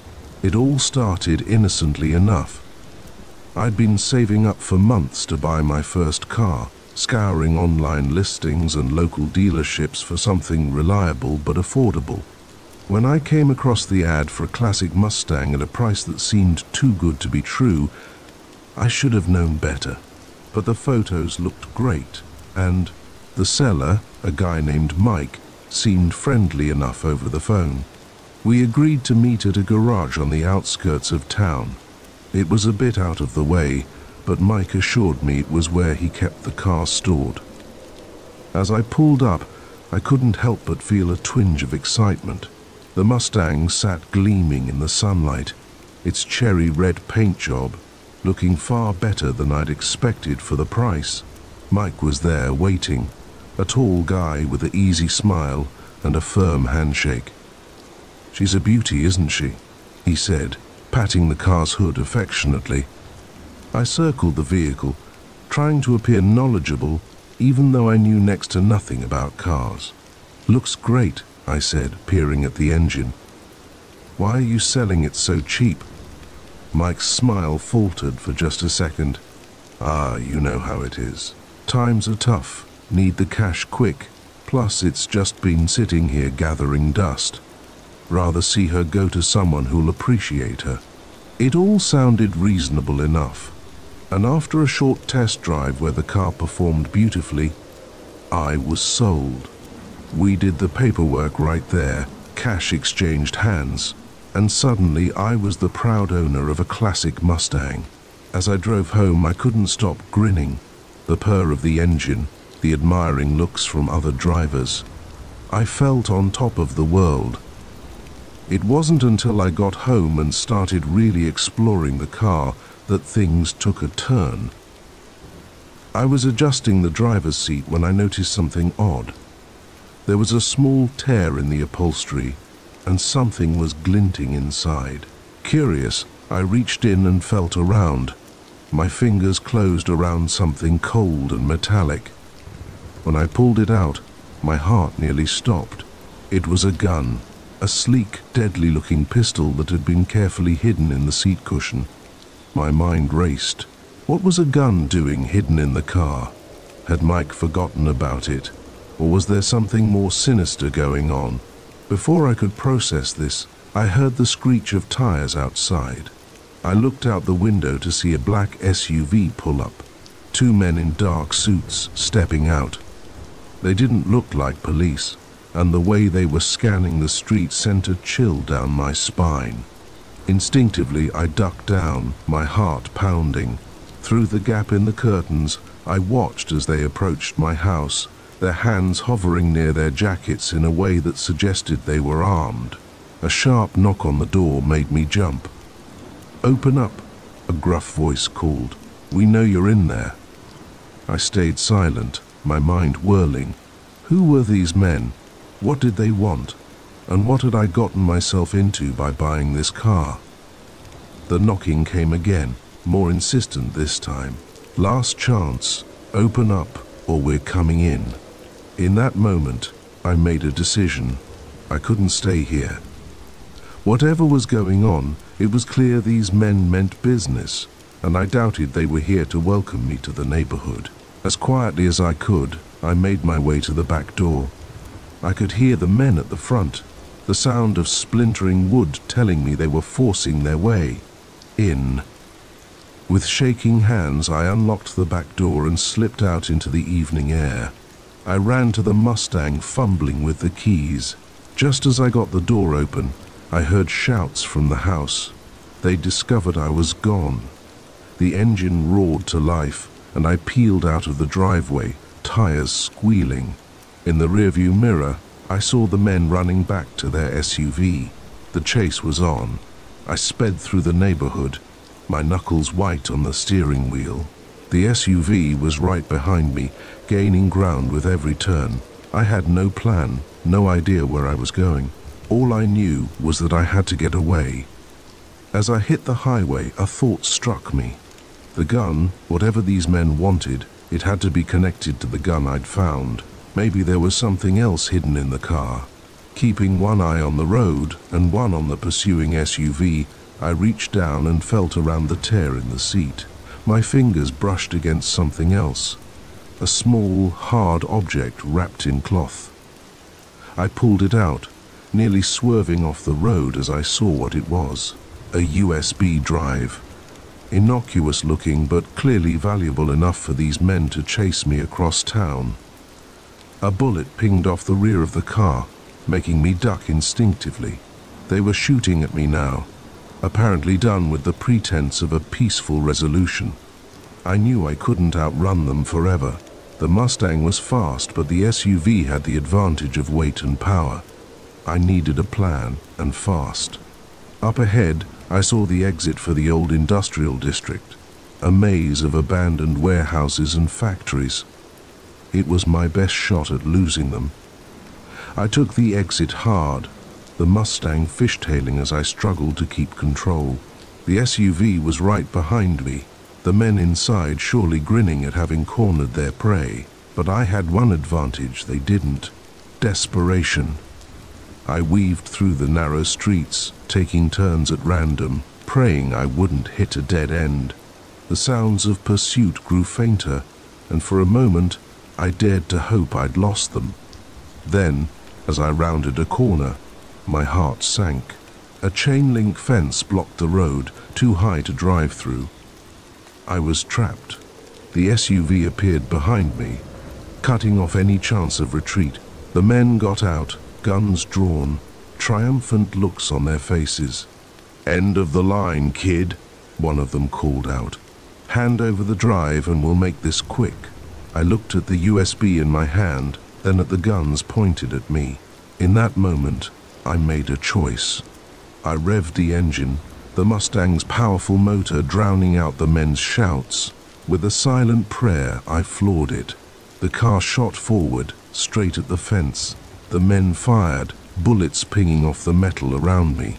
But I didn't slow down. The Mustang hit the fence at full speed. There was a moment of resistance, then the satisfying sound of metal giving way. I burst through onto an empty lot beyond, leaving the stunned men behind. I didn't stop driving until I was miles away, my hands shaking as the adrenaline wore off. I found a 24-hour diner and collapsed into a booth, ordering a coffee I knew I wouldn't drink. As I sat there, the USB drive heavy in my pocket, I tried to make sense of what had happened. Clearly I'd stumbled into something big, something dangerous. The car, the gun, the drive, it was all connected, and people were willing to kill to get their hands on it. I knew I should go to the police, but would they believe me? And what if these men had connections in law enforcement? No, I realized with a sinking feeling, I was on my own. Whatever was on this drive, whatever I'd gotten myself mixed up in, I had to see it through. As dawn broke, I made my decision. I couldn't go home. It wasn't safe. I couldn't trust anyone. But I had to know what was on the drive, what was worth all this trouble. I paid for my untouched coffee and walked out to the Mustang. As I slid into the driver's seat, I felt a mix of fear and determination. I didn't know where this road would lead, but I knew one thing for certain: my life would never be the same. The engine purred to life, and I pulled out onto the empty morning streets.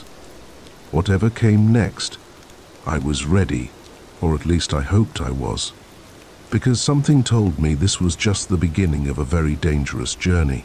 The moment I heard the muffled voices and saw the flickering lights in the supposedly abandoned factory, I knew my boring night shift had just turned into a fight for survival. What I didn't know was that uncovering this secret operation would push me to my limits and change my life forever. My name's Jack, and I've been working as a night security guard at the old Riverside factory for about 6 months now.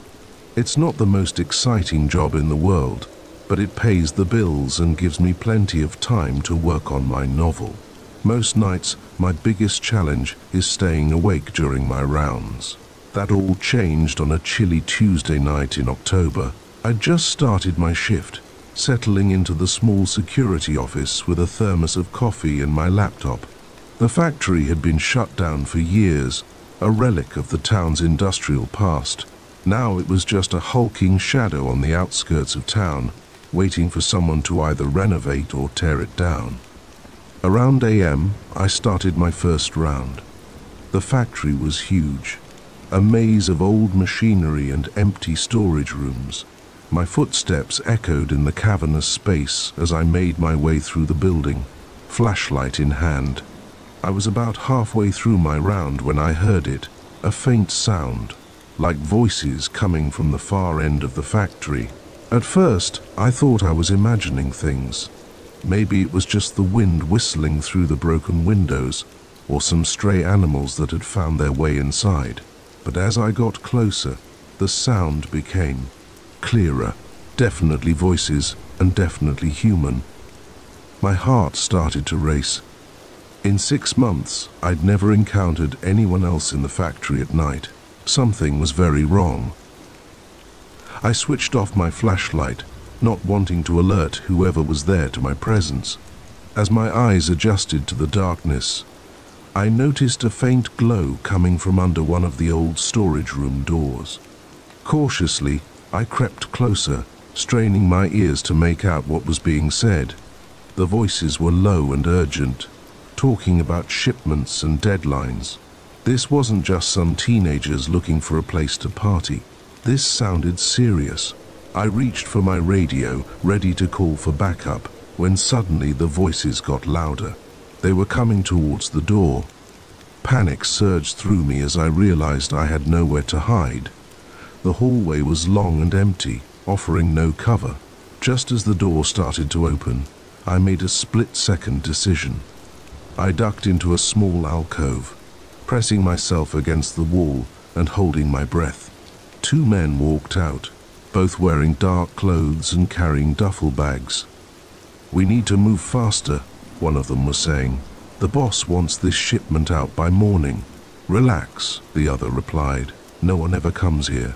We've got all the time in the world." As they passed by my hiding spot, I caught a glimpse inside the room they'd left. My eyes widened in shock. The space was filled with tables covered in white powder, scales, and packaging materials. It was a drug lab, right here in the old factory. My mind raced. What should I do? Call the police? Try to gather more evidence? As I was debating my next move, I heard a sharp intake of breath. I turned to see one of the men staring right at me, his face a mask of surprise and anger. "Hey!" he shouted. "What the hell are you doing here?" I didn't wait for him to say anything else. I bolted, running as fast as I could down the hallway. Behind me, I could hear shouts and the sound of heavy footsteps in pursuit. My heart was pounding as I raced through the factory, trying to remember the layout and quickest way out, but in my panic, everything looked unfamiliar. I took a wrong turn and found myself in the old production area, a vast space filled with rusting machinery. I ducked behind an old conveyor belt, trying to catch my breath and think. I could hear the men searching for me, their voices echoing off the high ceilings. "He's got to be the night guard," one of them said. "Find him. We can't let him get out of here." I knew I had to call for help. With shaking hands, I pulled out my phone, only to see there was no signal. Of course, the thick factory walls always blocked reception. I'd have to get outside to call for help. As I was trying to figure out my next move, a hand grabbed my shoulder. I spun around to see one of the men, his face twisted in a snarl. "Got you," he growled. Acting on pure instinct, I swung my flashlight, connecting with the side of his head. He stumbled back, cursing, and I took off running again. I could see the exit sign glowing faintly in the distance. Freedom was so close. But as I ran towards it, more figures emerged from the shadows. I was surrounded. "Nowhere to run now, buddy," one of them said, a cruel smile on his face. "You should have minded your own business." I backed up, my eyes darting around for any chance of escape. That's when I saw it, the old freight elevator. Without thinking, I lunged for it, slamming the button and praying it still worked. To my amazement, the doors creaked open. I dove inside just as the men reached me, the doors closing on their angry shouts. The elevator groaned and began to move, taking me up towards the roof. As I caught my breath, I realized I'd only bought myself a little time. They would be waiting for me when the doors opened again. I needed a plan. The elevator shuddered to a stop, and I braced myself. As the doors opened, I was hit with a blast of cold night air. I was on the roof. The town spread out below me, lights twinkling in the distance. I could hear shouts and footsteps coming from the stairwell. They were coming. I ran to the edge of the roof, looking for any way down. That's when I saw it, the old fire escape, rusted but still intact. Without hesitation, I swung myself over the edge and onto the metal stairs. They creaked ominously under my weight, but held. I started to climb down, moving as fast as I dared. I was about halfway down when I heard voices above me. They'd found the fire escape.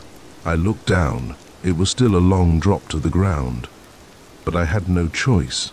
I took a deep breath and jumped. I hit the ground hard, pain shooting through my legs, but adrenaline kept me moving.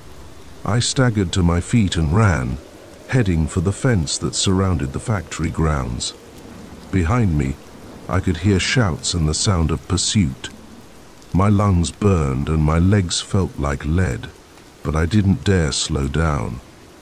The fence loomed ahead, topped with barbed wire.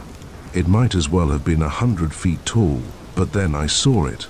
A small gap where the fence had pulled away from the post.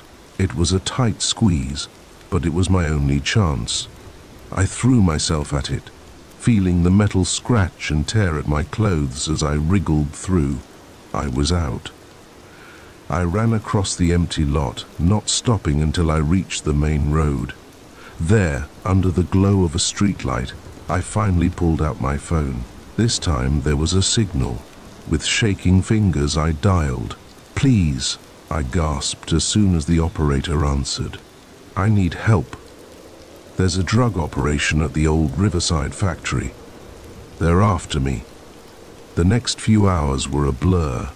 Police cars with flashing lights, questions from stone-faced detectives, a trip to the hospital to check out my injuries. By the time the sun rose, the factory had been raided, the drug operation shut down, and several arrests made. As I sat in the police station, giving my statement for what felt like the 100th time, I couldn't help but think about how differently the night could have gone. If I'd been a few seconds slower, if the elevator hadn't worked, if the fence had been intact, I might not have made it out alive. The detectives told me I was a hero, that I'd helped bust one of the biggest drug operations in the state. But I didn't feel like a hero. I felt exhausted, sore, and more than a little traumatized. As I finally left the station, stepping out into the bright morning sunlight, I realized my life would never be the same. My quiet job as a night watchman was over. The simple life I'd known had been shattered.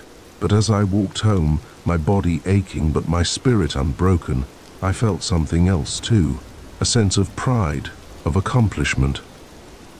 I'd faced true danger and come out the other side.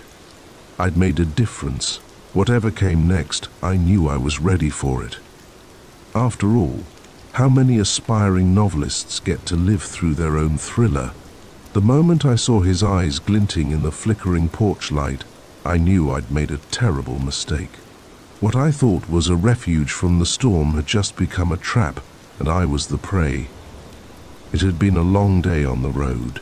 I was driving cross-country, chasing a job opportunity in California that promised to turn my life around.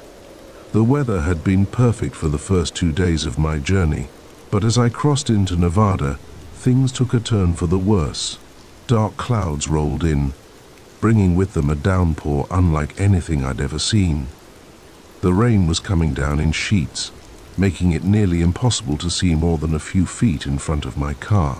I slowed to a crawl, my knuckles white on the steering wheel, as I strained to make out the road ahead. That's when it happened. A deafening crack of thunder startled me, and I jerked the wheel. My old Honda skidded on the wet asphalt, spinning once before coming to a stop on the shoulder. When I tried to restart it, the engine sputtered and died. "No, no, no," I muttered, turning the key again and again. Nothing. I was stranded in the middle of nowhere, in a storm that showed no signs of letting up. I pulled out my phone, hoping to call for help, but there was no signal. Of course, I was miles from the nearest town, surrounded by desert and scrubland. As I sat there, trying to figure out what to do, I saw a faint light in the distance. Hope surged through me. Maybe it was a gas station or a rest stop, somewhere I could at least wait out the storm and call for help. I grabbed my backpack, took a deep breath and stepped out into the rain. The wind nearly knocked me off my feet, and within seconds I was soaked to the bone. But I pressed on, my eyes fixed on that distant light. As I got closer, I realized it wasn't a gas station, but a house. It was an old place, 2 stories of weathered wood and peeling paint. But the porch light was on, a beacon of hope in the storm. I hesitated for a moment at the bottom of the porch steps. Knocking on a stranger's door in the middle of the night wasn't ideal, but neither was staying in my broken-down car or trying to walk to the next town. I climbed the steps and knocked. For a long moment, there was no response. I was about to knock again when I heard movement inside. The door creaked open, revealing a man in his 60s with weathered skin and sharp, dark eyes. "Can I help you?" he asked, his voice gravelly. I explained my situation, practically shouting to be heard over the howling wind. "I'm sorry to bother you, but my car broke down, and I saw your light. Could I use your phone to call for help?" The man studied me for a moment, his expression unreadable. Then slowly he nodded. "Come on in," he said, stepping aside. "Can't leave you out in this storm." Relief washed over me as I stepped inside. The house was warm and dry, if a bit musty. Old newspapers and books were stacked everywhere, and the furniture looked like it hadn't been updated since the 1970s. "The phone's in the kitchen," the man said, leading me through the living room. "I'm Frank, by the way." "Sarah," I replied, following him. "Thank you so much for this." But when we reached the kitchen, my heart sank. The phone on the wall was an ancient rotary model, its cord frayed and yellowed with age. Frank must have seen my expression. "It still works," he assured me, "but the lines might be down because of the storm. Why don't you get dried off and wait it out? I'm sure it'll pass soon." I hesitated. Every instinct was telling me to leave, to brave the storm, rather than stay in this strange house with this strange man. But another crack of thunder made me jump, and I realized I had no choice. "That'd be great," I said, forcing a smile. "Thank you." Frank nodded and disappeared upstairs, returning a moment later with a towel and some clothes. "These were my daughter's," he explained. "She doesn't live here anymore." I thanked him, and he showed me to a small bathroom where I could change. As I peeled off my wet clothes, I couldn't shake the feeling that something was off. Maybe it was the way Frank's eyes had lingered on me a bit too long, or the odd way he'd spoken about his daughter. I changed quickly and stepped back into the hallway. That's when I heard it. A thump from upstairs, followed by what sounded like a muffled cry. My heart began to race. "Frank," I called out. No answer. Against my better judgment, I moved towards the stairs. The crying sound came again, definitely human, definitely in distress. I climbed the stairs slowly, my heart pounding so loud I was sure Frank would hear it. At the top was a long hallway with several closed doors. The sound seemed to be coming from the one at the end. I approached it cautiously, straining my ears. Yes, there was definitely someone in there. I reached for the doorknob, my hand shaking. Just as I was about to turn it, a hand clamped down on my shoulder. I spun around to find Frank standing there, his eyes no longer friendly but cold and hard. Now, he said, his voice low and dangerous. "Didn't anyone ever tell you it's rude to snoop in other people's houses?" I tried to back away, but he held me firmly. "I'm sorry," I stammered. I heard a noise." Frank's grip tightened. "You shouldn't have come up here, Sarah. You really shouldn't have." In that moment, I knew I was in serious trouble. I did the only thing I could think of. I brought my knee up hard, catching Frank in the groin. He doubled over, cursing, and I ran. I thundered down the stairs, hearing Frank's heavy footsteps behind me. I reached the front door and yanked it open, plunging back into the storm. The rain was still coming down in sheets, but fear drove me forward. I ran blindly, slipping and sliding in the mud, the sound of pursuit close behind. I don't know how long I ran. Time seemed to lose all meaning in the darkness and the rain, but eventually I saw lights ahead. Real lights, the lights of a town. As I burst onto the main street, I saw a police car parked outside a diner. I ran towards it, waving my arms frantically. The officer got out, alarmed by my appearance. Through gasping breaths, I told him what had happened. More police were called, and soon a whole team was heading out to Frank's house. What they found there chilled me to the bone. Frank had been kidnapping people for years, luring in stranded motorists and holding them captive. They found 3 people locked in upstairs rooms, including a young woman who Frank had been calling his daughter. In the days that followed, as I gave statements and tried to process what had happened, I couldn't stop thinking about how close I'd come to becoming another one of Frank's victims. If I hadn't heard that cry, if I hadn't managed to get away, the experience changed me. I became more cautious, more aware of the potential dangers lurking behind seemingly innocent facades. But it also showed me my own strength, my ability to fight back when it mattered most. I did eventually make it to California, though the job opportunity had long since passed. But I found something else there, a sense of purpose. I started volunteering with organizations that help victims of kidnapping and abuse, sharing my story to help others stay safe. Every time I drive now, especially at night or in bad weather, I think about that stormy night in Nevada. I think about Frank's house, with its welcoming porch light that nearly lured me to my doom. And I'm reminded that sometimes the most dangerous predators are the ones that look the most harmless. But I'm also reminded of my own resilience, my ability to survive. That night could have been the end of my story. Instead, it was just the beginning of a new chapter, a chapter where I'm stronger, wiser, and dedicated to helping others avoid the trap I nearly fell into. So if you're ever driving on a dark, stormy night and you see a light in the distance promising shelter, think twice. Sometimes the storm outside is safer than what's waiting behind that friendly porch light. The moment I saw the glint of the knife in his hand, I knew the man who had offered me shelter was no savior. He was a predator, and I had just walked willingly into his lair. It was supposed to be a simple day hike. I'd been feeling stressed at work, and my therapist had suggested I try spending some time in nature to clear my head. The trails in the nearby national forest seemed perfect, challenging enough to be interesting but well marked, and supposedly safe.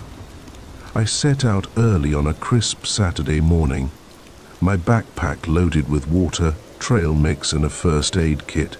The first few hours were exactly what I needed. The fresh air, the sound of birds chirping, the crunch of leaves under my boots. It all helped to melt away the tension I'd been carrying for weeks. But as the day wore on, things started to go wrong. First, I realized I'd underestimated the difficulty of the trail. What was supposed to be a moderate hike turned out to be much more strenuous. Then clouds rolled in, bringing with them an unseasonable chill and the threat of rain. I decided to turn back, but in my haste, I must have taken a wrong turn. Suddenly, none of the landmarks looked familiar. I tried to retrace my steps, but each attempt only seemed to take me further off course. As the light began to fade and the temperature dropped, panic set in. I was lost. I pulled out my phone, hoping to use the GPS, only to find I had no signal. Of course, I was miles from the nearest cell tower, surrounded by dense forest and steep hills that blocked any hope of reception. As darkness fell, the forest took on a sinister quality. Every snapping twig made me jump. Every shadow seemed to hide some unknown threat. I was cold, tired, and increasingly desperate. That's when I saw it. A faint light through the trees. Hope surged through me. Maybe it was a ranger station or a campground. I moved towards it, my pace quickening despite my exhaustion. As I got closer, I realized it wasn't a station, but a cabin. It was a rustic structure, weathered wood and a tin roof, with smoke curling from a stone chimney. A single window glowed with warm light, beckoning me like a beacon in the darkness.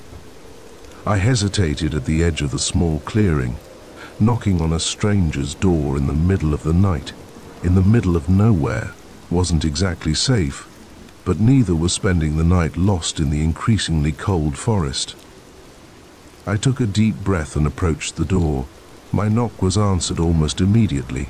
The door creaked open to reveal a man in his 60s, with a weathered face and sharp blue eyes.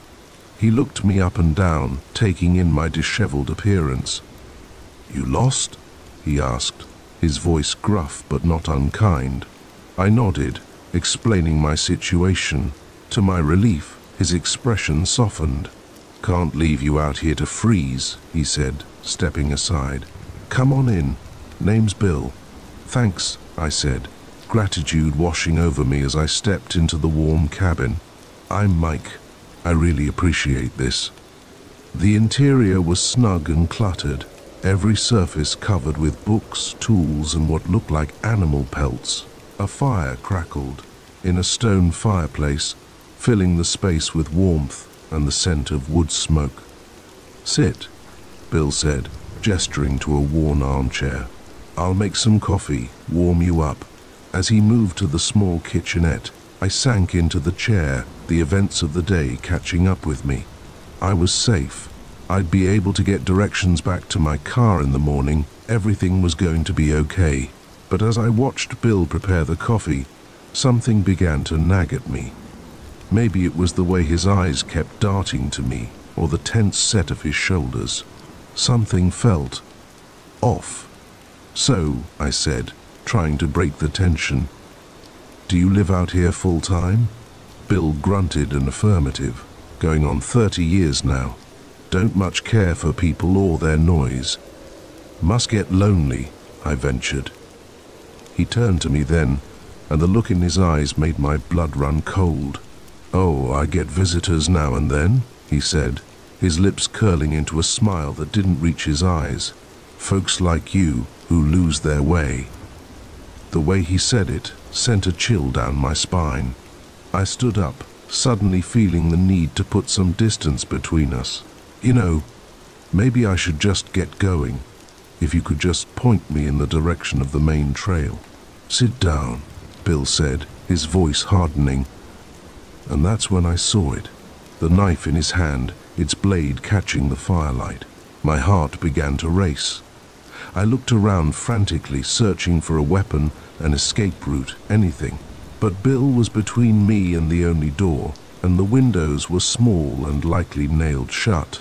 "What do you want?" I asked, trying to keep my voice steady. Bill's smile widened, showing yellowed teeth. "Company," he said simply. "It does get so lonely out here." He took a step towards me, the knife held loosely at his side. I backed up until I felt the wall behind me. My mind raced, trying to remember the self-defense class I'd taken years ago. "Look," I said, holding up my hands. "You don't have to do this. I won't tell anyone I was here. Just let me go, and we can forget this ever happened." Bill laughed, a harsh sound that echoed in the small cabin. "Oh, I'm not worried about you telling anyone. No one would believe you anyway. And even if they did, they'd never find this place. Just like they never found the others." The implications of his words hit me like a punch to the gut. Others? How many hikers had wandered to this cabin, thinking they'd found salvation, only to never leave? As Bill took another step forward, I knew I had to act. I feinted to the left, then dove right, aiming for the fireplace. My hand closed around a poker just as Bill crashed into me, sending us both to the floor. We grappled, rolling across the rough wooden planks. The knife flashed, and I felt a searing pain across my arm. But adrenaline kept me going. I brought the poker up hard, catching Bill in the side of the head. He grunted in pain, his grip loosening just enough for me to scramble away. I bolted for the door, fumbling with the latch as I heard Bill getting to his feet behind me. The door flew open, and I plunged into the night. The cold air hit me like a slap, but I didn't slow down.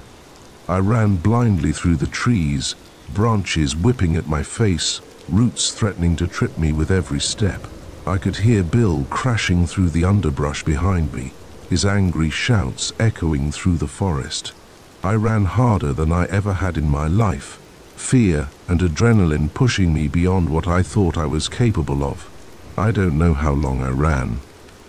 Time seemed to lose all meaning in the darkness and the terror, but eventually the sounds of pursuit faded, replaced by the normal nighttime noises of the forest. I slowed to a walk, my lungs burning, my legs feeling like jelly. I was lost again. But this time, that seemed like the least of my problems. I was injured, exhausted, and being hunted by a madman who knew these woods far better than I did. As the adrenaline began to wear off, the pain in my arm became more intense. I looked down to see my sleeve soaked with blood. I needed to stop and tend to the wound, but I was afraid to stay in one place for too long. Just as I was about to give in to despair, I heard something that made my heart leap. The sound of running water.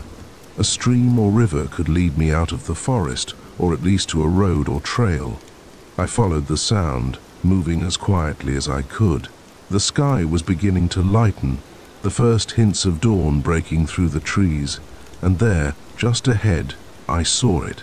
A small river, its waters reflecting the pale morning light. Relief washed over me, but I didn't let my guard down. I followed the river, staying close to the bank where the terrain was easier to navigate. After what felt like hours, I heard something that brought tears to my eyes. The distant sound of traffic.